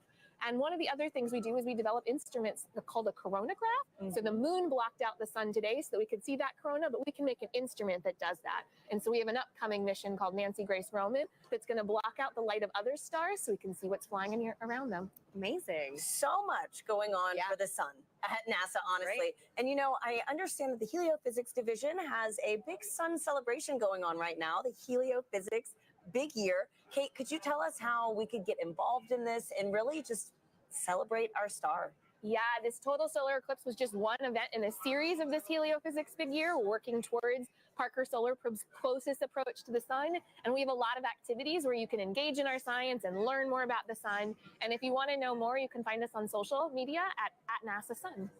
Fantastic. Wonderful. Thank you so much, Kate, for being here with us. It was really special to share this moment with you. Thanks, Kate. Nice to be here. And Gina, this has been an honor. I mean, my goodness, to have the annular eclipse with you, then to share this total solar eclipse with you. I know. Thank you so much. And do you have any final thoughts? This was amazing. Annular was great, but to hear the energy here. The total was so just great a whole nother level. Both of you, Yeah. Once again, thank you for having me. Absolutely. And a big thank you to the city of Kerrville, Texas, the Parks and Rec team, and all the people that made today's incredible event possible. I also want to thank our telescope operator, Catherine Troach, for those great views of totality here in Kerrville. Folks, that is a wrap from Kerrville, Texas. Back to you in Cleveland. Thank you to Tahira and Gina, and also Kate Calvin. And now check out who we have here at the host desk, the pastronaut himself, Josh Dobbs, who just signed on as quarterback for the 49ers. How do you feel about that? I feel good. I feel good. It's exciting times. Obviously, I spent a couple years here in Cleveland, got a chance to have some fun over at NASA Glenn during my time here. So it's cool to be back and take in the Eclipse Fest here in Cleveland, but looking forward to the future in San Francisco. I know NASA's doing some great work out there on the West Coast, so we'll be able to stay tuned to that as well. Yeah, so for people who don't know, the Pastronaut nickname comes from some incredible plays you had last year, and also you have a background here with us at NASA with some externships, but also you're an aerospace engineer. So how did it feel being back here specifically in Cleveland to watch the total solar eclipse? It felt really good. You know, when this event was put on my radar about a year ago in last off season, they're like, hey, like the eclipse is coming straight through Cleveland. We'd love to have you here. It's going to be a once in a lifetime event to be able to experience it, especially right here on the beautiful Great Lakes, and obviously have some great weather today. So I marked on my calendar a year ago, and to make it back here and take it in, you know, and get a chance to hang out with the city I spent 2 years in, it's been great. I think like the biggest thing that I've enjoyed is just seeing the interest from the city of Cleveland and how many people traveled here to take in the event today, and to be able to then also go learn about the future of NASA and the future of space exploration as well at the same time. It's a once in a lifetime opportunity to take it in, and it's been an honor to be here. So, you know, Josh, NASA is really committed to inspiring the next generation through discovery. Do you think maybe we created a few new future scientists and engineers here today? I think so. There's a wealth of youth walking around here and taking in not only obviously the blow-ups and the displays outside, but also the Great Lakes Science Center inside, and just seeing the history of the space program. I think that gives them perspective. And so that's just like NASA, that's been my approach. You know, I think the youth obviously is the next generation. They're going to have a tremendous impact on the world, and being able to inspire the youth out here and the youth across the country that if you have interest in STEM and also are really good at sports, you don't have to split your eggs in you don't have to split up your eggs, right? Like you can go out, put all your eggs in both baskets and work hard to achieve those goals and dreams. Now, Josh, we have time for one other question. It's the most important question we're going to ask you. Okay. Who was the star today? Was it the sun, the moon, or the earth? Say the right thing, Josh. Say the right thing. Drum roll. The star of the day was the moon. I gotta go with it. I gotta go with the moon. I agree. I do. All right. Well, I appreciate your honesty. Right. I appreciate your honesty, and I really appreciate you being here. Thank you so much, Josh, and it was great to have you here with us. Thank you guys for having me. All right. So we talked about this controversial but friendly competition. So actually, we asked you guys to vote. We have the results of that poll right now. Let us bring it up. Wow! All right. Congrats, Sarah. Come on. Congrats. Thank you. Team Earth, 26%. Team Sun, 26% as well. But Team Moon, 48%. Congrats, Team Moon. Go today. Team Moon. All right. Again, thank you to everyone who participated. We were the real winners of today, though, those who got a show. But we're going to send it back over to Indianapolis for another really important interview. Thanks, Megan. We are back here in Indianapolis. It has been an incredible day, and it is not over yet. With me, I have Jake Bleacher, the Chief Exploration Scientist for NASA. Jake, welcome. I could not be happier to be here. How was that eclipse for you, really quickly? That was amazing. It's getting warm again. I still have my fleece on from when we were in totality. That was incredible. Well, today has been all about the eclipse, all about the sun's light. And I want to pivot a little bit here because you're getting astronauts ready to go back to the moon, live and work there for the first time in 50 years. How the sunlight shines on the moon also very crucial to what we're trying to do there? Yeah, well, just like this eclipse, it's the celestial dance between the sun, the earth, and the moon. And when we go to the moon, we'll actually have instances of eclipses where the earth will eclipse the sun. Wow. So it's something to think about. But we're really interested in the lighting in the South Pole. Our Artemis 3 mission will land astronauts at the South Pole. And there, because the moon has almost no axial tilt, the sun is always right along the horizon. Wow. And so high peaks have sunlight more than normal amounts of time, and low depressions have almost no sunlight or never see the sun. And so we think there might actually be water trapped there. Incredible. So one thing that we've talked a little bit about on the broadcast is space weather. And space weather is really important to understand, especially when it comes to the safety of our astronauts. Can you describe how the instruments Ursa and Hermes are actually helping keep our astronauts safe? Yeah, Ursa and Hermes are payloads, science instruments that we'll have on our Gateway. Gateway is going to be a station, a research station that orbits the moon, and astronauts can stop there on their way to the surface of the moon. And these payloads or these science instruments will be there to basically detect what the solar weather is like, what we call space weather. So that radiation that our astronauts will live in when they're actually there. So understanding your weather is the best way to be prepared for it. Absolutely. Well, you've given us a lot to be excited about. Jake, thank you for being here on this incredible day. I would not have missed it. Well, folks, that is all we have from Indianapolis. Thank you for joining us. It has been a wild ride, pun absolutely intended, and we've had an amazing time. So from all of us here, back to you guys. Thank you, Lauren. I did enjoy your pun. And now back here in Cleveland, we are joined by Jimmy Kenyon, director of NASA's Glenn Research Center.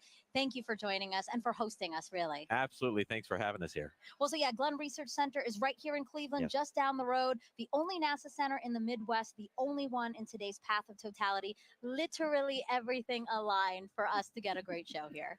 Absolutely. And it has been such a great show here. You could not have asked for better weather. And it's springtime in the Midwest. That's always a little bit of a debate, but you could not have asked for better weather. What a great outing. We're here with our partners at the Great Lakes Science Center, and which hosts our visitor center, so where the people are. Yep. And just a great opportunity to have everybody here and connect them with what we do. Yeah. Yeah, you hosted this wonderful 3-day event here and invited the community and all your visitors in to come and explore and learn a little bit about Glenn. Why was that important to you? It's important, but well, as you know, having a total solar eclipse pass over your community is, for most people, a once-in-a-lifetime opportunity. But to have a total solar eclipse pass over a NASA community like Right. Cleveland, Right. that's even more rare. But what it does is it creates such a great opportunity to connect people with what we do. Everybody is here paying attention to our planet, paying attention to the moon and the sun and how all of these things work, our solar system and our universe. And that just gives us a great opportunity to say, this is what we do. Right. And connect people with that. And you can't pass that kind of an opportunity up. Right. And speaking of all, like you said, the science, all this discovery that we're enabling today by the eclipse, let's talk more about the science. I know that nothing flies without Glenn. That's what you love to say, Jimmy. That's so right. Can you explain the center's critical role within NASA? At NASA Glenn, we work on aircraft propulsion, spacecraft propulsion, power for both aircraft and spacecraft, communications. We also work on materials and testing in extreme environments, but our core competencies of power, propulsion, communications. No aircraft and no spacecraft flies without those three things, and they never will. And so NASA Glenn is literally part of virtually every NASA mission.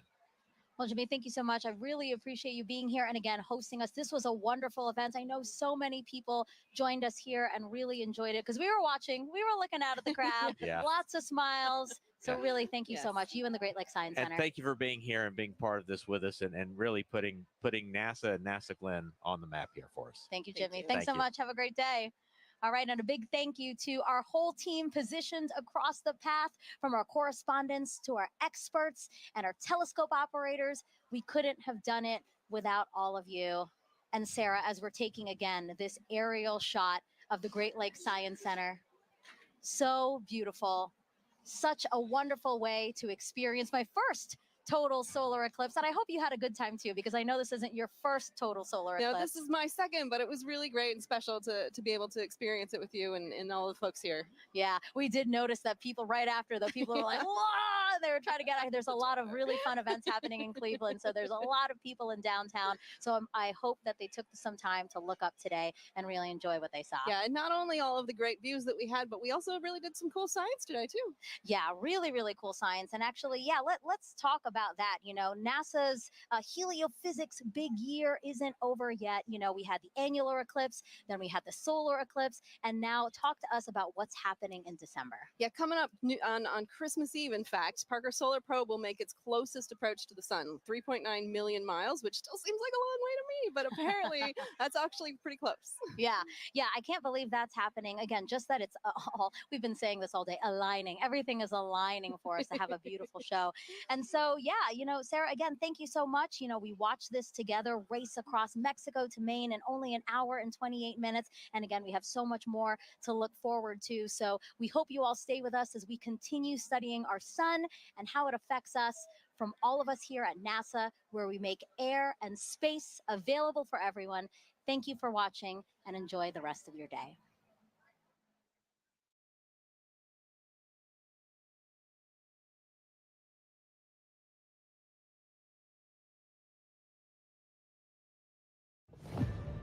We are one of 100 billion stars in a vast galaxy, but for all of human culture on Earth,